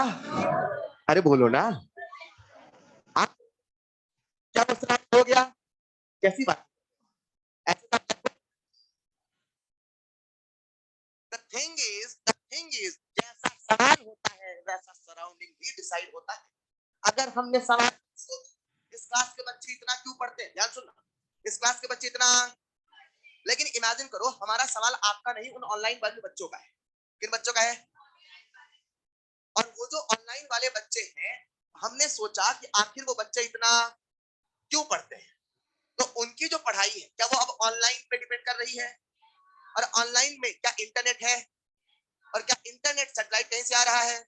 लेट्स इमेजिन तो उनका सराउंडिंग क्या, समझ पाए क्या? Surrounding question to question, case to case vary करता है, ऐसा कोई जरूरी नहीं सराउंडिंग हमेशा फिक्स होता है। It depends what you are studying, what are. सरल भाषा में दो ही चीजें हैं, एक जिसे पढ़ रहे जिसे नहीं पढ़ रहे, एक जिसे और जिसे पढ़ रहे बच्चों उसका नाम क्या रखा, सिस्टम, और जिसे नहीं पढ़ रहे उसका नाम, तो आप लिखेगा next point system, next point system, लिखिएगा नेक्स्ट पॉइंट सिस्टम। देखना, that part of the universe, that part of the universe which is under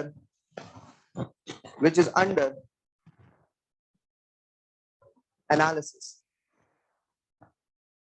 that part of the universe which is under analysis, नीचे लिखिएगा surrounding. कुछ बच्चे लगातार कह रहे हैं वॉइस नहीं आ रही है, एक minute.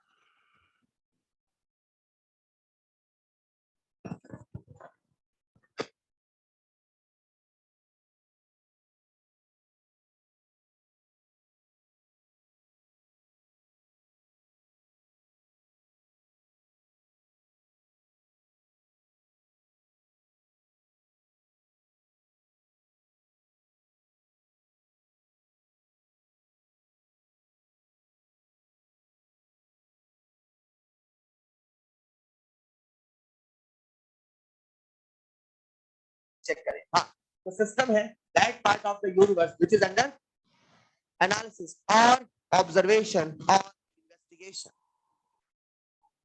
Which is under analysis और ऑब्जर्वेशन और इन्वेस्टिगेशन। एक मिनट, सीबीआई वाले हैं क्या? ये क्या इन्वेस्टिगेशन? अरे वही पर्यायवाची, हाँ या ना? लिखिएगा नेक्स्ट पॉइंट सराउंडिंग, सराउंडिंग आपको बोलना है, क्या बोलेंगे? Rest everything other than system, system को छोड़ के बाकी सब कुछ, rest everything other than system will be surrounding. Definition तो ठीक है, पर क्या प्रैक्टिकली ऐसे कहना सही है? क्योंकि सराउंडिंग तो वेरिएबल है, सराउंडिंग तो वो तो सवाल टू सवाल, केस टू केस बदल रहा है या ना, तो वही लिखना नीचे स्टार बना के, practically, practically surrounding, practically surrounding, practically surrounding is that part which can complete कर पाएंगे क्या? which can affect system and can be affected by the system, which can affect system and can be affected by the system, जो system को प्रभावित कर सकता है या जो सिस्टम से प्रभावित हो सकता है, प्यारे बच्चों केवल वही सराउंडिंग बोला जाएगा जो केस टू केस वैरी होता है। यूनिवर्स बार बार बोलने पे नहीं जाना है, सिस्टम का यूनिवर्स अलग अलग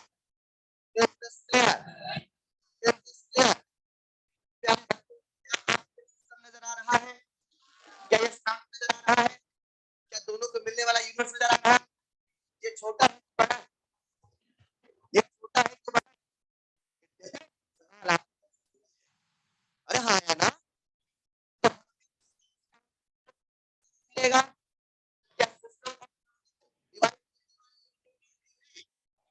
है कि नहीं है? क्या आपकी क्लास में एक सिस्टम है?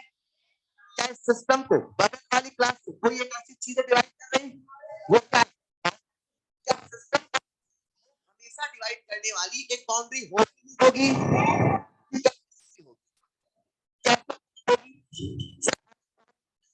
हमें पता सिस्टम सराउंडिंग शुरू कहाँ, सिस्टम खत्म कहाँ है ना?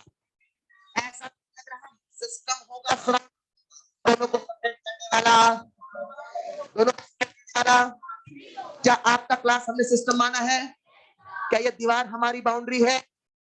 जरा सुनिएगा, खूब तेज से चिल्ला रहे हैं खूब, और ये जो साउंड कैसी है, तो क्या आप बगल वाले क्लास को डिस्टर्ब कर पाएंगे?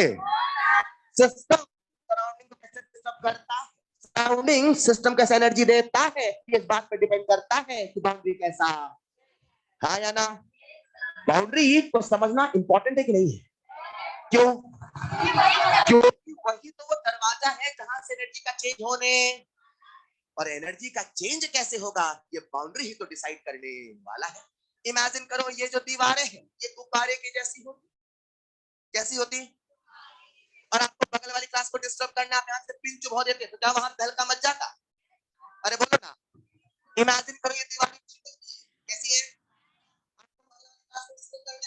ये मैं उनको बोल के आया था तुझसे पहले, आपको बगल वाली क्लास को डिस्टर्ब करना है तो क्या यहाँ से आग जला देते पूरा डिस्टर्ब हो जाते? मतलब अगर आग जला देते बीच में तो जो उधर बैठा होता रिलेटिव हो जाते हैं। चलिए इमेजिन करते हैं लेजर बीम उधर से ऐसे करते हैं, तरीके हैं। ऑलराइट, तो कहने का मतलब ये है कि आप सराउंडिंग को कैसे डिस्टर्ब करेंगे या सराउंडिंग से कैसे डिस्टर्ब करेगा, इस बात पर डिपेंड करता है बाउंड्री। ये बाउंड्री नहीं, ये सिस्टम और सराउंडिंग के बीच एनर्जी के एक्सचेंज का दरवाजा है, डोर ऑफ एनर्जी एक्सचेंज। क्या है ये? और ऐसी एनर्जी का एक्सचेंज होगा सही तो रिजल्ट होगा, हाँ या ना? लिखिएगा next point. Next point boundary. तो अभी हम लोग बच्चों कुछ शब्द सीख रहे हैं, राइट? और इसमें अगला टर्म हमारे सामने आ चुका है बाउंड्री। बाउंड्री को मैं कभी बोलता हूं वॉल और कभी बोलता हूं दीवार। क्या बोलता हूं? कभी बोलता हूं मैं वॉल तो कभी बोलता हूं दीवार, चलेगा? लिखिएगा boundary which separate system and surrounding. जो सिस्टम और सराउंडिंग को सेपरेट करता है वही बाउंड्री होता है। Which separate system and surrounding, जो सिस्टम और सराउंडिंग को सेपरेट कर दे प्यारे बच्चों, क्या वही बाउंड्री है? अरे बोलो ना। नेक्स्ट पॉइंट पे ऐसे लिख लेना, system plus surrounding equal to universe. System और सराउंडिंग से मिलकर बनता है यूनिवर्स, और इन दोनों को सेपरेट कौन करता है? बाउंड्री। तो नेक्स्ट पॉइंट पे ये डायग्राम बना लेना और यहां पे लिख देना बाउंड्री। तो ये बाउंड्री है, एक वॉल है, एक दीवार है, एक डिमार्केशन की लाइन है जो दोनों को सेपरेट कर रही है। बातों में मैं आपसे ऐसे पूछ लेता हूं बच्चों, ये जो बाउंड्री है क्या इसी से एनर्जी का एक्सचेंज होता है? तो जैसी बाउंड्री होगी वैसे एनर्जी का एक्सचेंज होगा। आपसे पूछता हूं, क्या बाउंड्री रिजिड हो सकती है? क्या बाउंड्री रिजिड हो सकती है? क्या बाउंड्री फ्लेक्सिबल भी हो सकती है? हो सकती है। क्या बाउंड्री कंडक्टिंग हो सकती है?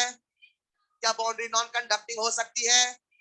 क्या बाउंड्री परमिएबल हो सकती है? क्या बाउंड्री नॉन परमिएबल हो सकती है? क्या बाउंड्री कुछ भी हो सकती है? होती है बाउंड्री,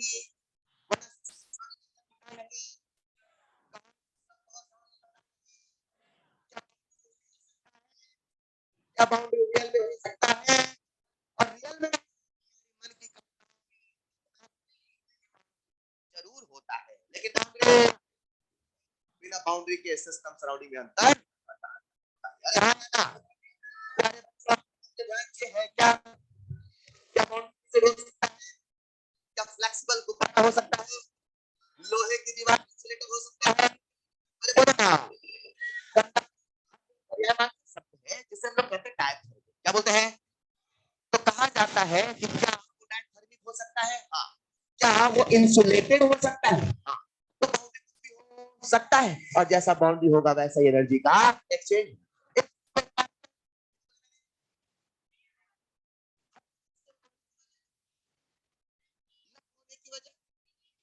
एनर्जी का एक्सचेंज है कि एनर्जी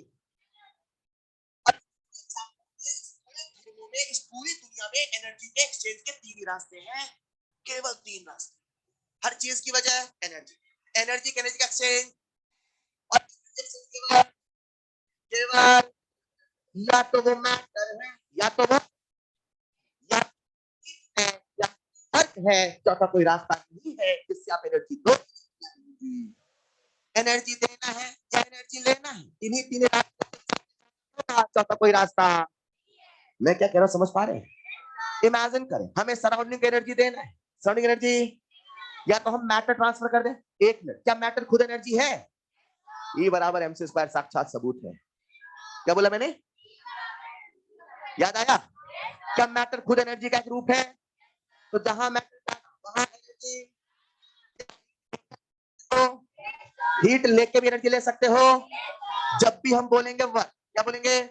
देखो यार, आप लोग चैप्टर पहली बार नहीं सुन रहे हो, इतना पता है कि वर्क जैसी कोई चीज आने वाली है, तो मैं दिमाग में पहले से बना के चल रहा हूँ कि भैया क्या क्या होने वाला है जिसके, तो जो वर्क होगा क्या होगा, जब भी इस चैप्टर में वर्क होगा उसके न जाने कितने तरीके हैं, हम जब पढ़ेंगे तो बात करेंगे, लेकिन जब भी मैं वर्क बोलूं इस चैप्टर के लिए, किसके लिए, तो वर्क का यहाँ पे सिंपल सा मतलब है या तो कंप्रेशन या तो एक्सपांशन, या तो एक बार फिर से, थर्मो में सब कुछ किससे होने वाला है, एनर्जी, एनर्जी के एनर्जी एक्सचेंज, और एनर्जी एक्सचेंज के नंबर 1, नंबर 2, नंबर 3, हीट का मतलब समझ पाए, वर्क मतलब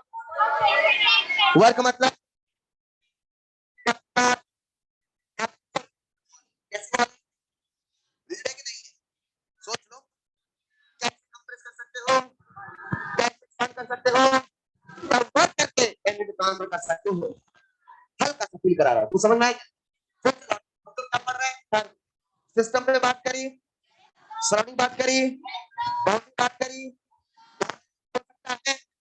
जैसा एनर्जी का एक्सचेंज होगा, एनर्जी एक्सचेंज के नंबर 1, नंबर 2, नंबर 3, आगे चल के आज का जो लेक्चर होता है ये सीखने में जाता है हम पढ़ने के वाले, अभी हमने पढ़ना शुरू किया, अभी हमने पढ़ना शुरू, अभी हम समझेंगे हम पढ़ क्या रहे हैं, क्योंकि थर्मो इतना बड़ा है, पहले समझो हम पढ़, तो आगे चल के हमारा जो सिलेबस होने वाला है, हमारा जो टॉपिक होने वाला है, उसमें एनर्जी केवल 2 ही रास्ते, एनर्जी केवल, वैसे टोटल कितने रास्ते, पर ये वाला रास्ता होने वाला है, क्यों कुछ ही देर बता, टोटल कितने रास्ते हैं, 3, पर पहला रास्ता होने वाला है बंद, क्या होने वाला है, कैसे होगा क्या होगा सब सिखाता हूँ, क्या मैटर का रास्ता बंद होगा, तो जब भी मैं बोलूं एनर्जी एक्सचेंज करनी, एनर्जी, तो 2 ही रास्ते, या तो हीट दो या तो हीट लो, या तो वर्क करो या तो work low, is it clear, ये कैसे होगा सिखाऊंगा, लेकिन एनर्जी कितने रास्ते बचे अब, टोटल कितने, हमारे सेमेस्टर वाले चलेगा,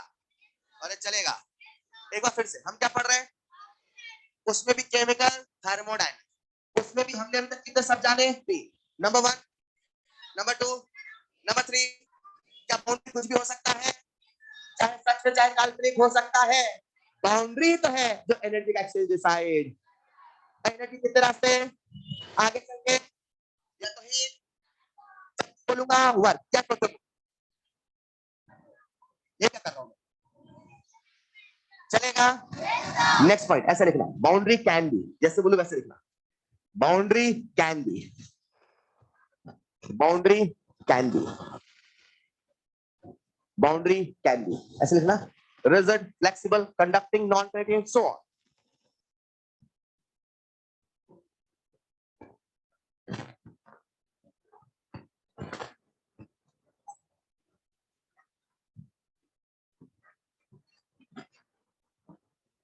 एक बच्चा कहता है सर रिजिड बाउंड्री का फील आता है, फ्लेक्सिबल बाउंड्री भी गुब्बारा जैसा समझ में आता है, कंडक्टिंग भी समझ में आता है, इंसुलेटर भी समझ में आता है, परमिएबल नॉन परमिएबल भी समझ में आता है, सच में बाउंड्री है, दिखता है, सर ये कल्पनाओं की बाउंड्री क्या होता है, अरे हाँ या ना, काल्पनिक बाउंड्री का एक सबसे बढ़िया एग्जांपल जो आपके सिलेबस में मिलता है, वैसे तो बहुत सारे हैं कल्पनाओं की बाउंड्री, एक सबसे बढ़िया एग्जांपल है उबलता हुआ पानी, क्या बोला मैंने, क्या आप सबने पानी को उबलते हुए देखा है, क्या खुले बर्तन में पानी को उबलते हुए देखा है, मुझे पानी कब उबलता है,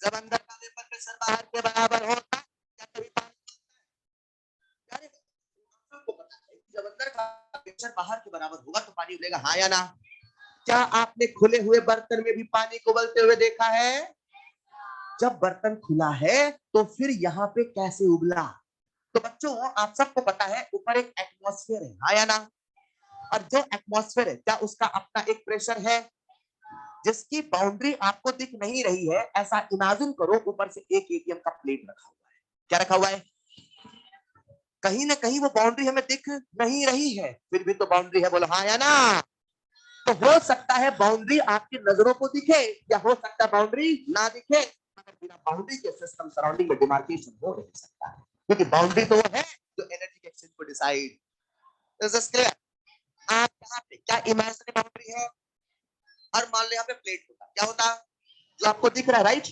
तो कुछ ना कुछ मॉलिक्यूल इमेजिनरी बाउंड्री में बाहर चले जाएंगे, पर प्लेट आया ना, तो जैसा बाउंड्री है वैसा ही तो एनर्जी का एक्सचेंज होगा ना यार। एक्सचेंज कितना हुआ, कैसे हुआ, कब हुआ, इसका डिसीजन कौन कर रहा है? बाउंड्री। चलेगा। Example of imaginary boundary.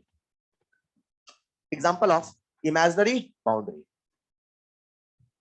Open container में उबलता हुआ पानी लिख देना, water boiling in an open container. तो atmosphere act like imaginary boundary. यहां पे जो एटमॉस्फेयर है वो इमेजिनरी बाउंड्री की तरह काम करता है। प्यारे बच्चों, यही बाउंड्री होता है। डायग्राम बना लिया, वहां लिखना water boiling in an open container. Water boiling in an open container. Water boiling in an open container. वहां लिखना atmosphere behave like imaginary boundary. एक छोटा सा diagram macro level. Water sorry atmosphere behave like imaginary boundary. चलेगा बच्चों? तो अभी तक हमने कितने शब्द सीखे? 3। Number 1 system, number 2 surrounding, number 3 boundary. एक मिनट, सराउंडिंग क्या है? क्लियर है? क्या है बोलो जरा? Which can effect the system और कैन बी। लेकिन अगर मुझसे डेफिनेशन पूछे तो क्या बोलूंगा? Rest everything other than system is surrounding. क्योंकि सब कुछ छोड़ के है। अब डिपेंड करता है आपने क्या सवाल चुना, उसके हिसाब से सराउंड डिसाइड होगा। यस और नो? कंफर्म? आगे बढ़े क्या? आपका ध्यान चाहिए है क्या? अगर हम थर्मो पढ़ना चाहते हैं, अगर हम एक मिनट, हम लोग थर्मो पढ़ रहे हैं, केमिकल थर्मो। अब हम लोग पढ़ रहे हैं थर्मो, उसमें पढ़ रहे हैं केमिकल थर्मो, उसमें पढ़ रहे हैं सिस्टम। क्या पढ़ रहे हैं? क्यों सिस्टम क्यों पढ़ रहे हैं? क्योंकि जिसे पढ़ेंगे वही सिस्टम है। हेलो, जिसे पढ़ेंगे वही तो हम लोग किसे पढ़ रहे हैं? सिस्टम को। अब हमारे आसपास जितने भी सिस्टम है, जितने भी, थर्मो ने कहा वो 3 तरीके के हैं। कितने तरीके हैं? अब ये जो सिस्टम का उसने क्लासिफिकेशन किया, ये क्लासिफिकेशन का बेसिस था एनर्जी का एक्सचेंज। क्या था? उसने कहा दुनिया में कोई भी सिस्टम होगा या तो एनर्जी का एक्सचेंज होगा, या तो हो सकता है एक ऐसा सिस्टम हो जिसमें एनर्जी का एक्सचेंज। मेरी बात समझ पाई क्या? तो जो क्लासिफिकेशन का बेसिस था, वो बेसिस क्या था? एनर्जी। अरे थर्मो की तो नजर एक ही है ना यार, आया ना? लिखिएगा next point, classification of system. Classification of system. Classification of system. वहां एक लाइन लिखिएगा, on the basis of energy exchange. Classification of system on the basis of energy exchange. प्यारे बच्चों, थर्मो ने दुनिया में जितने भी सिस्टम थे सबको देखा, सबकी एनर्जी एक्सचेंज को समझा, पढ़ा, जाना, और उसने कहा ये 3 सिस्टम ही पॉसिबल है, चौथा कोई सिस्टम पॉसिबल नहीं है। या तो वो ओपन होगा, या तो वो क्लोज्ड होगा, या तो वो आइसोलेटेड होगा। अक्सर बच्चे यहाँ पे एक शब्द में कंफ्यूज होते हैं जिसका नाम है एडियाबैटिक। क्या नाम है? आइसोलेटेड और एडियाबैटिक अलग है। उनमें अंतर क्या है? क्या बातें कर रहा हूं आप सबका ध्यान चाहिए है क्या? इमेजिन करते हैं हमारे मन में सवाल आया, आखिर मैगी 2 मिनट में क्यों नहीं? क्या सवाल आया? Let's imagine. कर लिया क्या? क्या किसी घर में मैगी 2 मिनट पकती है? फिर भी उसका नाम है 2 मिनट नूडल्स, आया ना? लेकिन वो कभी 2 मिनट में, यही हमने सोचा आखिर मैगी 2 मिनट में क्यों नहीं पकती। तो हमने सवाल का जवाब ढूंढने के लिए डिसाइड किया सिस्टम। क्या डिसाइड किया? तो हमने मैगी लिया। क्या लिया? वो 10 रुपए की मैगी ले आए, 12 रुपए की, ठीक ठीक ठीक, सॉरी सॉरी, मैं चेक कर रहा था खाते हुए नहीं। हमने वो 12 रुपए की मैगी ले आए। कितने रुपए की? 12। और 12 रुपए की मैगी अब हम हवा में गर्म करेंगे, कोई बर्तन लेंगे, बर्तन लिया, उसमें मैगी डाल दिया, अब उसको हम कैसे गर्म करेंगे? धूप में, पानी डाल दिया, उसके बाद कहां रखें उसे? गैस में कि धूप में? क्यों? अगर धूप में रखते तो फिर वो अकबर बीरबल खिचड़ी हो जाती। कहानी सुनिए क्या? डिपेंड, एनर्जी का रास्ता क्या है, मेरी बात समझ पा रहे क्या? तो आपने क्या किया? गैस में रखा। कहां रखा? कहां रखा? अब आपने जो मैगी लिया, जो बर्तन लिया, वो कुछ ऐसा था, इमेजिन करते ये बर्तन है, इसमें आपने मैगी भर दिया। क्या भर दिया? और आपने यहाँ पे गैस लगा दिया। क्या लगा दिया? अब ये जो बर्तन है खुला हुआ है, कैसा है? तो आपने अपने रूम में मैगी रख दिया और चले गए कुछ काम करने, पढ़ने चले गए, क्योंकि आप पढ़ते बहुत है ना। तो आप चले गए पढ़ने। कहाँ चले गए? आप लौट के आए तो देखे मैगी थी ही नहीं, क्योंकि बगल वाले रूम से कोई आया खा के चला गया, कोई आया खा के चला गया। तो ये जो सिस्टम है इसका नाम रखा गया ओपन सिस्टम। क्या नाम रखा गया? क्योंकि ये ऐसा सिस्टम था, इसमें मैटर का एक्सचेंज हो सकता था। मैगी पकते पकते गायब हो सकती थी। तो आपको लग रहा है 2 मिनट क्यों नहीं पकती? अरे वो तो कभी नहीं पकती क्योंकि है ही नहीं समझ पाए। तो सिस्टम कैसा है ये समझना जरूरी है। ऐसा सिस्टम जिसमें मैटर का एक्सचेंज हो सकता है, जिसमें और एनर्जी के बाकी दोनों रास्ते। अब कितने रास्ते बचे? टोटल कितने रास्ते? मैटर का रास्ता खुला है, अब और कितने रास्ते बचे? उनको अब हम बोलेंगे एनर्जी। क्या बोलेंगे? बस थोड़ा बोलने का तरीका समझना, ठीक है। अब एनर्जी कितने रास्ते हुए? 2। या तो हीट या तो, अरे बोलो ना, हीट या तो, मतलब ओपन सिस्टम है, उसमें मैटर भी एक्सचेंज हो, हीट भी एक्सचेंज हो। आप गर्म किए तभी ना हीट अंदर गया। मान लो आपने ईंट की दीवार बना दी होती, इमेजिन करो आपने ईंट का बनाया होता बर्तन, ईंट बड़ी बड़ी ऐसे दीवार जैसी ईंट, उसमें मैगी डाला होता, गैस के ऊपर रखा होता, पक जाता मैगी। हो सकता था कुछ समय के बाद पकता, जब ईंट जलने लगता, धधकने लगता। अरे हाँ या ना? डिपेंड सराउंडिंग कैसा है, डिपेंड सिस्टम कैसा है, डिपेंड बाउंड्री कैसा है। समझ पा रहे क्या? तो इमेजिन करते हैं ये जो हमारे पास है इसका नाम रखा गया ओपन सिस्टम। क्या नाम रखा गया? क्या इसमें मैटर का एक्सचेंज हुआ? क्या हीट का एक्सचेंज हुआ? फिलहाल क्या इसमें वर्क हुआ? जब भी मैं वर्क बोलूंगा क्या सोचोगे? पक्का? अभी फिलहाल क्या वर्क हुआ? अभी फिलहाल वर्क का रास्ता। सिस्टम एक ऐसा सिस्टम होता है जिसमें एनर्जी के सारे रास्ते होते हैं। एनर्जी के उस सिस्टम का नाम क्या रखेंगे? सरल भाषा में सिस्टम खुला हुआ बर्तन। वहीं पे इमेजिन करो आप मैगी पका रहे थे, लेकिन आपने जो मैगी पकाने का बर्तन लिया बच्चों, वो ऐसा था कि वो क्लोज। कैसा था? तो जब आप मैगी पकाओगे क्या अंदर का मैटर गायब हो सकता है? कम से कम इसकी तो श्योरिटी है कि अंदर का मैटर गायब। तो इसे ऐसे कहते हैं, क्या यहाँ पे मैटर का एक्सचेंज होगा? लेकिन जब आपने गैस के ऊपर रखा तो अंदर की मैगी गर्म हुई कि नहीं हुई? मतलब हीट का एक्सचेंज हुआ, मतलब एनर्जी के बाकी रास्ते खुले हैं। मतलब ऐसा सिस्टम जिसमें मैटर का एक्सचेंज ना हो पर बाकी एनर्जी का एक्सचेंज हो, उसे क्या बोलेंगे? सिंपल है ना? एनर्जी के टोटल कितने रास्ते? कितने रास्ते? Number 1, number 2, number 3। हम क्या पढ़ रहे हैं? हम क्या पढ़ रहे हैं? उसमें भी सिस्टम, उसमें भी अब हमारा सिलेबस वाला दोनों वाला क्लोज सिस्टम। क्या होने वाला है? तो जाने अनजाने में हम जो पढ़ते हैं वो पढ़ते हैं क्लोज सिस्टम। क्या पढ़ते हैं? हमें पता है दुनिया में सिस्टम कई तरीके के, पर अब हम क्या पढ़ने वाले हैं? और क्लोज सिस्टम में क्या मैटर का एक्सचेंज है? तो अब कितना एक्सचेंज है? तो जब मैं बाद में आपको बच्चों एनर्जी देनी है तो या तो हीट या तो वर्क। एनर्जी लेनी है या तो हीट, अंदर के मैटर को गायब। मैंने कहा बच्चों एनर्जी लेनी है, सर सारा मोल गायब कर दो, लो जीरो। ऐसा नहीं कर। क्लियर? रास्ते हैं, पर अब हमारे सिलेबस में हम किस में आ चुके हैं? क्लोज। तो कितने रास्ते हैं? काय के रास्ते?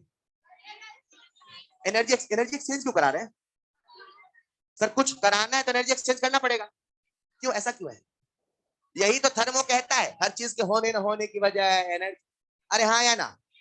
तो क्लोज सिस्टम ऐसा सिस्टम है जिसमें मैटर का एक्सचेंज पर एनर्जी का एक्सचेंज, एक ये टिक क्या लगाया मैंने? एक्सचेंज होता है, होता नहीं, चलेगा। वहीं पे सबसे खास और सबसे कंफ्यूजिंग मुझे आपका ध्यान चाहिए, जिसका नाम है आइसोलेटेड सिस्टम। क्या नाम है? आइसोलेटेड का मतलब होता है अलग। क्या होता है? सबसे अलग, सबसे तनहा। उसे हम बोलते हैं आइसोलेटेड। क्या बोलते हैं? थर्मो ने कहा हो सकता है आप जिस सवाल का जवाब खोज रहे हैं, वो जो सिस्टम आपने चुना है, हो सकता है ऐसे हो उसे दुनिया से कोई मतलब, हो सकता है ऐसे हो उसे सराउंडिंग से कोई मतलब, हो तो सकता है, हो तो सकता है। उन्होंने कहा ऐसा सिस्टम जिसमें एनर्जी का कोई भी रास्ता नहीं खुला है। ध्यान से सुनेंगे, एनर्जी का, एनर्जी कितने रास्ते हैं लेकिन आइसोलेटेड कोई भी रास्ता। टोटल कितने रास्ते हैं? 3। पर आइसोलेटेड में हर रास्ता बंद है, हीट का भी, वर्क का भी, मैटर का भी। Is this clear? मतलब सबसे अलग, सबसे थलग, सबसे तन्हा। अरे हाँ यार ना, जैसे कुछ बच्चे होते हैं ना सबसे अलग दुनिया में, मतलब अपना कहीं अकेले बैठे हैं, सब कुछ मुझे बता भी रहे हैं, हाँ जवाब तो हाथ भी खड़े करते हैं, है ना? They are isolated. क्या है? लेकिन थर्मो कहता है सच में कोई परफेक्टली आइसोलेटेड हो ही नहीं सकता। क्या कहता है थर्मो? कोई परफेक्टली आइसोलेटेड अरे थर्मो कहता है हाँ आप सब अलग अलग हो, खाओगे तो इसी दुनिया में, सांस इसी दुनिया में छोड़ोगे, तो आप कैसे आइसोलेटेड हो सकते हैं? कहीं ना कहीं सराउंडिंग आपका इंटरेक्शन तो होगा, हाँ या ना? लेकिन हमने थर्मो से कहा भैया थोड़े से सरल शब्द में बताओ ना यार, आइसोलेटेड है क्या? बोले सबसे अलग था। बोले क्या मतलब? बोले किसी चीज का एक्सचेंज ना। क्या बोले? हमने कहा कि हमारे आसपास कोई ऐसी चीज है? बोले बिल्कुल है, जैसे कि थर्मस फ्लास्क। क्या बोले? इमेजिन करो आपने इसमें मैगी डाला, क्या डाला, और पानी डाला, क्या डाला, 12 रुपए की मैगी और पानी, और आपने गैस के ऊपर रख दिया, अंदर की मैगी पक जाएगी? पक्का? लेट्स इमेजिन जलेगा नहीं। क्या अंदर की मैगी पक जाएगी? मतलब हीट का एक्सचेंज नहीं हुआ। क्या इसकी बाउंड्री रिजिड है? कंप्रेशन भी नहीं हुआ, एक्सपांशन भी नहीं हुआ। वर्क भी एक रास्ता है एनर्जी देने लेने का, कैसे मैं आगे सिखाऊंगा, पर वो भी रास्ता तो बंद है। अरे हाँ या ना? और अंदर का मैटर भी गायब नहीं हुआ, और बाहर से भी कुछ नहीं आया। क्या हमने हर चीज को बंद कर दिया? किसे बोलेंगे दुनिया से अलग? क्या बोलेंगे? अगर आप कभी इसमें गर्म पानी रख दें, क्या रख दें, तो क्या गर्म पानी लॉन्ग टाइम तक गर्म रहता है? पर जीवन भर गर्म? वो कहता है you can not become perfectly isolated, somehow you have to interact with the surrounding. हाँ या ना? अरे रहोगे किसी दुनिया में, कहीं ना कहीं तो पाला पड़ेगा। तो परफेक्टली आइसोलेटेड सिस्टम, ध्यान सुनना, परफेक्टली आइसोलेटेड सिस्टम जैसा दुनिया में कुछ नहीं, जैसा दुनिया में कुछ, but for our case, our study, हम लोग थर्मस फ्लास्क को मान चलेंगे आइसोलेटेड। क्या मान चलेंगे? हम लोग इसे मान के चलेंगे आइसोलेटेड, पर ये आइसोलेटेड परफेक्टली नहीं है। Is this clear? आपका ध्यान चाहिए, आइसोलेटेड का मतलब क्या है? एनर्जी का हर रास्ता बंद, एनर्जी का हर रास्ता बंद। कितने रास्ते एनर्जी के? मैटर भी बंद, हीट भी बंद, वर्क भी बंद। आपका एक सवाल आता है, अगर कोई आइसोलेटेड सिस्टम है, अगर कोई, तो बताएं उसकी बाउंड्री कंडक्टिंग होगी कि नॉन कंडक्टिंग, डायथर्मिक होगी कि इंसुलेटेड? पक्का? एक सवाल आता है कि जो आइसोलेटेड सिस्टम होगा, छोटा तो दिख रहा है क्या? दिख रहा है क्या? क्या फर्क पड़ता है ना, हम देखते कहां है सर, चलिए खैर, क्या आइसोलेटेड होगा? अगला सवाल आता है, जो आइसोलेटेड सिस्टम है उसकी बाउंड्री रिजिड है कि फ्लेक्सिबल? क्यों फ्लेक्सिबल, क्यों नहीं?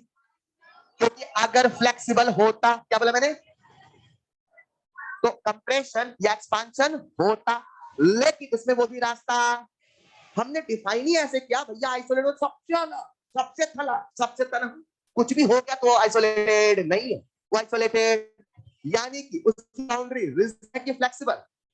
बोलो बच्चों, कंफर्म? वहीं पे इससे मिलता जुलता एक और नाम आता है जिसका नाम है एडियाबैटिक। क्या नाम है? क्या नाम है?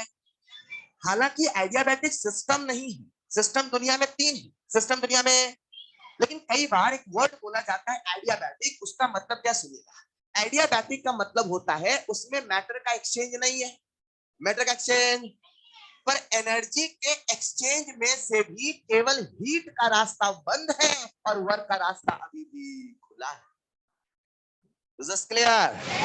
आइसोलेटेड और एडियाबैटिक है कि नंबर 1, नंबर 2, आइसोलेटेड में सब कुछ बंद, लेकिन एडियाबैटिक में एक रास्ता खुला है। किसका? मतलब एडियाबैटिक में आप कंप्रेशन करके या एक्सपांशन करके वर्क का आदान प्रदान, एनर्जी का आदान प्रदान कर, एक रास्ता है जिससे हम भाई को डिस्टर्ब कर सकते हैं। अरे हाँ या ना?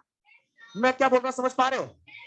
आप सोचो दुनिया में जितने भी सिस्टम है, इनके अलावा कोई हो तो बता दो। सिंपल सी बात है, या तो एनर्जी एक्सचेंज होगी या तो नहीं।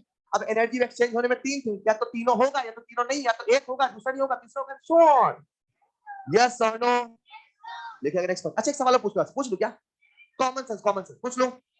ओपन सिस्टम, क्या बोला मैंने? मैटर कांस्टेंट है कि नहीं है? अरे बोलो ना यार, मैटर कांस्टेंट है कि नहीं है? बाउंड्री कंडक्टिंग कि नॉन कंडक्टिंग? जल्दी जल्दी बता दो। पक्का? क्लोज सिस्टम में मैटर कांस्टेंट है कि नहीं है? पक्का? क्या हम क्लोज सिस्टम पढ़ने वाले हैं? अब से हमारी बातें कहां चलने वाली है? क्लोज। तो जब भी बोलूं मैं सिस्टम, जब भी बोलूं मैं दुनिया का सारा सिस्टम, क्या सोचोगे? तो क्लोज सिस्टम में एनर्जी देने लेने के टोटल, पर इसमें अब हमारे सिलेबस में या तो हीट, कुछ फील कर पा रहे हो? पक्का? अब बताओ क्या मैटर कांस्टेंट रहेगा? बाउंड्री कंडक्टिंग है कि नॉन कंडक्टिंग? कंफर्म? कंफर्म? यहां पे क्या बोलेंगे? Non conducting. और मैं तो इंसुलेटर लिखा है, देख लो ऐसे चार्ट बना के लिख लो।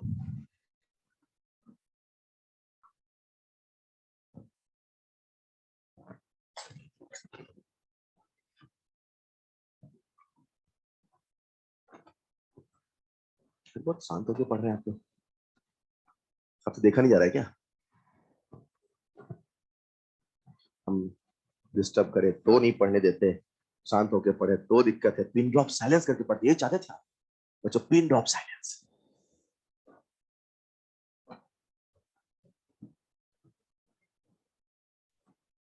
क्या कह रहे हैं?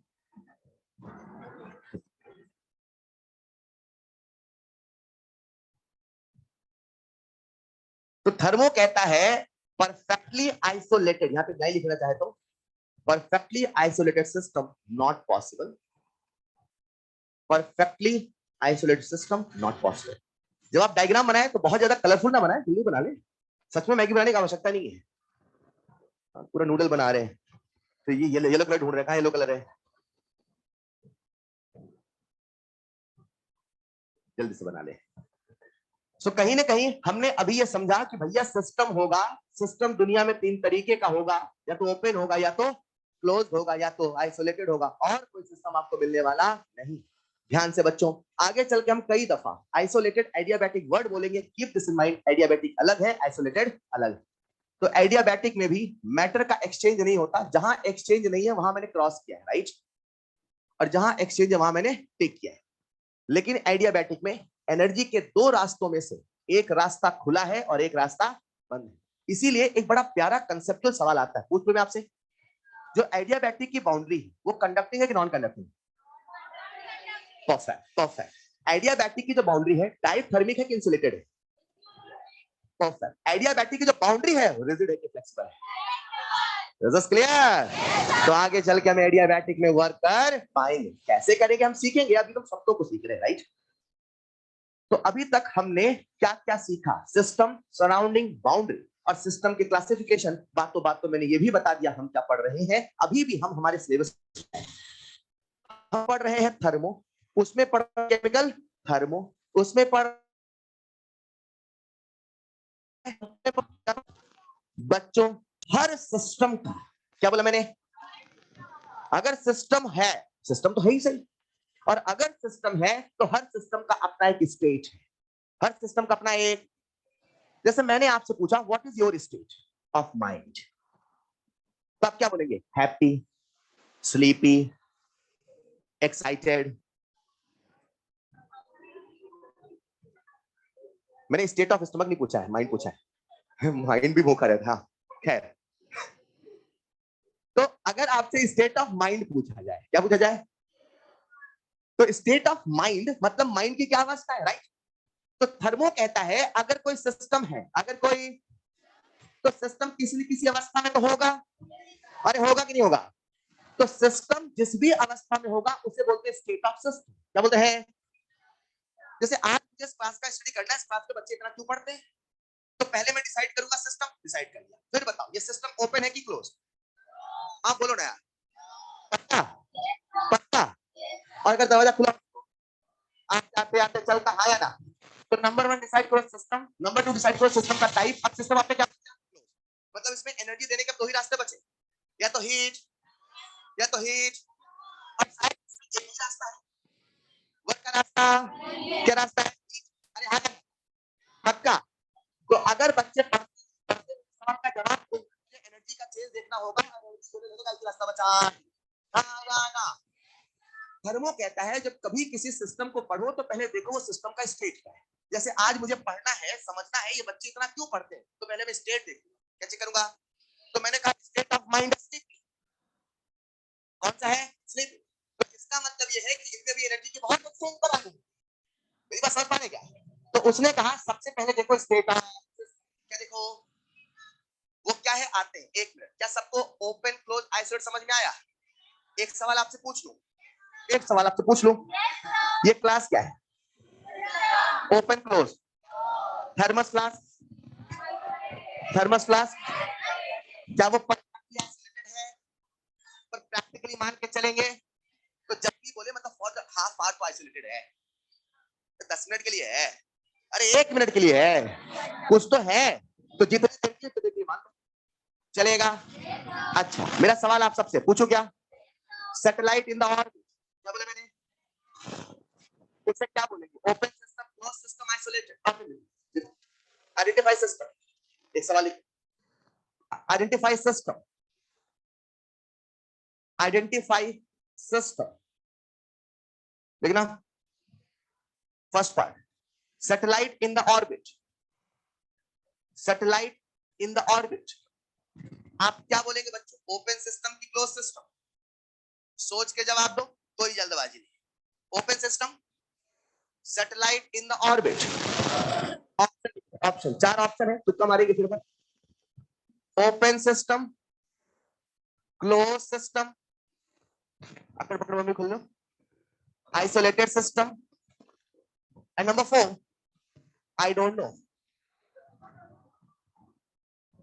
नंबर 1 ओपन सिस्टम, वो तो चुनना नहीं था। Number 2 close, number 3 isolated, number 4 I don't know. आप क्या बोलेंगे? क्यों भाई ओपन क्यों नहीं है? मैटर का एक्सचेंज नहीं हो सकता। सिंपल सी बात है, इमेजिन करो कोई सैटेलाइट में चला गया, ठीक, अब आप ऐसा थोड़ी है कि यहां से आप उसको मैगी भेजोगे, है ले हम तेरी मैगी भिजवा रहे हैं, या वो वहां से आपके लिए कुछ सामान भेजे, पॉसिबल नहीं। क्या यहां से वहां से मैटर का एक्सचेंज पॉसिबल है? जब आप सैटेलाइट इन द ऑर्बिट देखते हैं तो आप सैटेलाइट देखते हैं, आप सैटेलाइट को खुला हुआ देखते हैं, लेकिन आप हम यहाँ पे एनर्जी एक्सचेंज देखते हैं, तो क्या सैटेलाइट और हमारे बीच में एनर्जी का एक्सचेंज पॉसिबल है? अब एनर्जी के कितने रास्ते? मैटर, हीट और वर्क, मैटर, हीट और वर्क, क्या मैटर का एक्सचेंज पॉसिबल हुआ? क्या वहां से यहाँ कुछ आएगा? क्या यहाँ से वहां भेजा जाएगा? क्या वहां से कोई आपको चिट्ठी लिख के भेजेगा? क्या आप चिट्ठी हाँ सब पहुंच गए, सब ठीक है? नहीं समझ पाए, क्या ऐसी बातें कर सकते हैं ना? मतलब मैटर का एक्सचेंज पॉसिबल? पक्का सिग्नल से बातें हो सकती है? क्या एनर्जी का एक्सचेंज पॉसिबल है? तो आप मुझे बताएं, एनर्जी का एक्सचेंज है, मैटर का एक्सचेंज नहीं है, तो क्या बोलेंगे? बिल्कुल सही जवाब, hence answer will be close system. चलेगा? एक और सवाल, व्हाट डू यू थिंक, आप क्या सोचते हैं? What do you think real universe is an example of? What do you think real universe is an example of? जो रियल यूनिवर्स है वो किसका एग्जांपल है? 4 option, open, close, isolated, I don't no. Real universe, उसे आप किसका example मानेंगे? Open, close और आइसोलेटेड और आई डोंट नो। क्यों भाई? जब मैंने आपको रियल यूनिवर्स बोला, क्या बोला? तो रियल यूनिवर्स कहां जाके खत्म हुआ? पता डिफरेंट क्या है? जहां आपकी सोच, अरे हाँ या ना, तो आपने सोचा ये यूनिवर्स, क्या सोचा आपने? यानी आपने वो बाउंड्री सोच ली जिसके बाहर कुछ, पक्का ना? तो क्या इसके बाहर कुछ है ना? यानी कि जब हम यूनिवर्स बोलते तो आप दूर तक नहीं जा रहे, आप सन तक नहीं जा रहे, आपने वो लेवल सोचा जहां वो खत्म हो रहा है या सॉल्व, यानी कि इसके उधर कुछ और नहीं है। पक्की बात, सारा यही है, और इसी में ये अर्थ है, उसमें आप बहुत ही छोटे से आप हैं, यस और नो। तो इस यूनिवर्स का बाहर कुछ है ना? तो क्या कहीं से एक्सचेंज पॉसिबल है? इसलिए आप ऐसे बोल सकते हैं यूनिवर्स एक ऐसा सिस्टम है जिसका कोई सराउंडिंग नहीं। यूनिवर्स एक ऐसा सिस्टम है, अगर आप पूरे यूनिवर्स, मन आ गया पूरी यूनिवर्स पढ़ेंगे सर, आप क्या छोटी बातें कर रहे हो, बड़ी बड़ी बातें करें क्या? तो सोच रहे हो हमारा सिलेक्शन होगा नहीं होगा, हम पढ़ेंगे नहीं पढ़ेंगे, पूरी यूनिवर्स की बातें करते हैं। अरे नहीं समझ पाए। तो जब आपने पूरे यूनिवर्स को पढ़ना शुरू कर दिया तो क्या यूनिवर्स पूरा सिस्टम बन गया? और यूनिवर्स ऐसा सिस्टम है जिसका कोई सराउंडिंग नहीं है, वो अपने आप में सिस्टम, अपने आप में यूनिवर्स है, यानी वो परफेक्ट आइसोलेशन। क्या बोला मैंने? ऑफ कोर्स इस यूनिवर्स की दीवारें किसी को पता नहीं है, पर जहां भी होंगी लोग मान के चलते हैं वो पूरा अपने आप में आइसोलेटेड है, हाँ या ना? तो आप कितना भी चीख लो, कितना भी चिल्ला लो, यूनिवर्स के अंदर घुस के फिर एक दिन आपके पास वापस आने वाला है, दुनिया गोल है, सब सुनने वाले। देखिएगा नेक्स्ट पॉइंट, क्या लिख रहे थे आंसर आप? आइसोलेटेड, तो लिख लेंगे आइसोलेटेड सिस्टम। चलेगा बच्चों? अरे चलेगा। आप सबका ध्यान चाहिए। क्या हमने सिस्टम को जाना, सराउंडिंग को जाना, बाउंड्री को जाना, सिस्टम के टाइप को जाना? हम ओपन कर रहे, क्लोज कर रहे, कंफर्म। अगर कोई सिस्टम होगा तो हर सिस्टम का स्टेट लिखेगा। Next point, state of system लिखेगा। Next point, state of system. Next point, state of system. Victory. Next point, state of system. State of system. आप सबका ध्यान चाहिए। बट इमेजिन करते हैं हमारे सामने सिस्टम क्या है ये? एक मिनट, ओपन ले, क्लोज ले, क्यों क्लोज कर ले?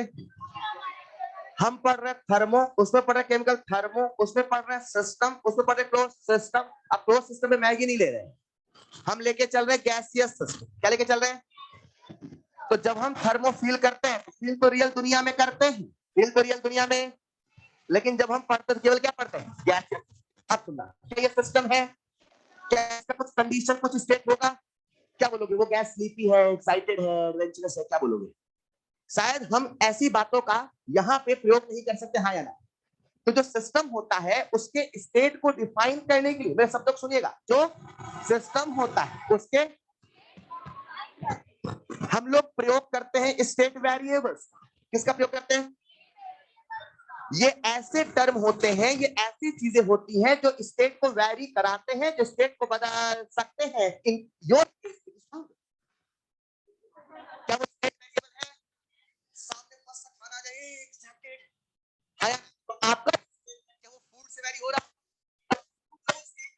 क्या वो जो स्टेट को वैरी कर सकता है, जो सकता है। तो हमारा सिस्टम है, उसका जो स्टेट है वो स्टेट वेरिएबल बदलता है, और फिलहाल प्रेशर, वॉल्यूम, टेम्परेचर और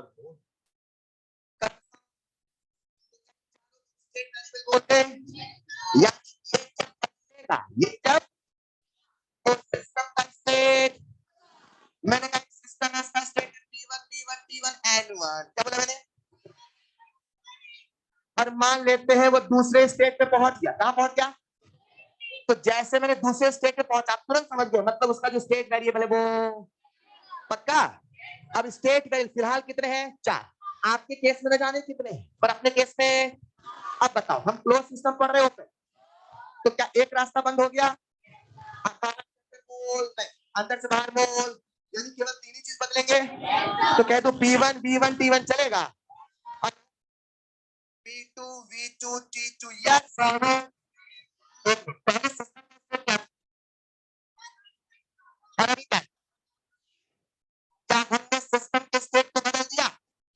क्या स्टेट वेरिएबल को बदल दिया? स्टेट वेरिएबल को बदलेंगे तो स्टेट ऑफ सिस्टम।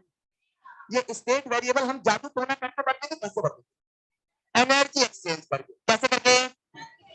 इसमें एनर्जी एक्सचेंज कितने रास्ते? या तो हीट, तो मेटल वाला रास्ता बंद है क्योंकि हम क्या पढ़ रहे हैं? फ्लो। चलेगा। हीट और वर्क से क्या हम एनर्जी एक्सचेंज कर सकते हैं? ये जो एनर्जी एक्सचेंज करने का नाम है उसे बोलते हैं प्रोसेस। क्या बोलते हैं? क्या बोलते हैं? अगर कोई सिस्टम है उसका स्टेट स्टेट बदला जा सकता, स्टेट वेरिएबल को बदल के बदला जा सकता है। स्टेट वेरिएबल अपने आप नहीं बदलता है, उसके लिए प्रोसेस नहीं समझ पाए। क्लियर? अब लिखिएगा next point, state of system. लिख लेना, state of system define, state of system define in terms of state variables. State of system defined in terms of state variables. जो सिस्टम का स्टेट होता है वो स्टेट वेरिएबल के form में define होता है। चलेगा? नेक्स्ट पॉइंट पे ये डायग्राम बना लेंगे।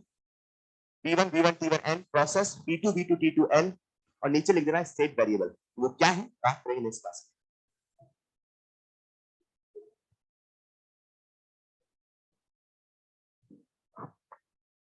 आज बहुत सारे बच्चों के साथ नेटवर्क की प्रॉब्लम आ रही थी, बट हम यहाँ से कुछ नहीं कर सकते बेटे। यहाँ से सब ठीक रहता है, आपके एंड से गड़बड़ रहता है। और यहाँ से हम कंप्यूटर क्या करें बताएं?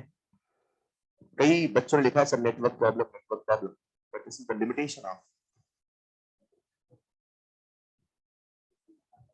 चलेगा? लिख लिया होगा आपने आपका अपडेटेड सिलेबस पेपर का अभी अपडेट हो गया सर, कुछ देर पहले नहीं था।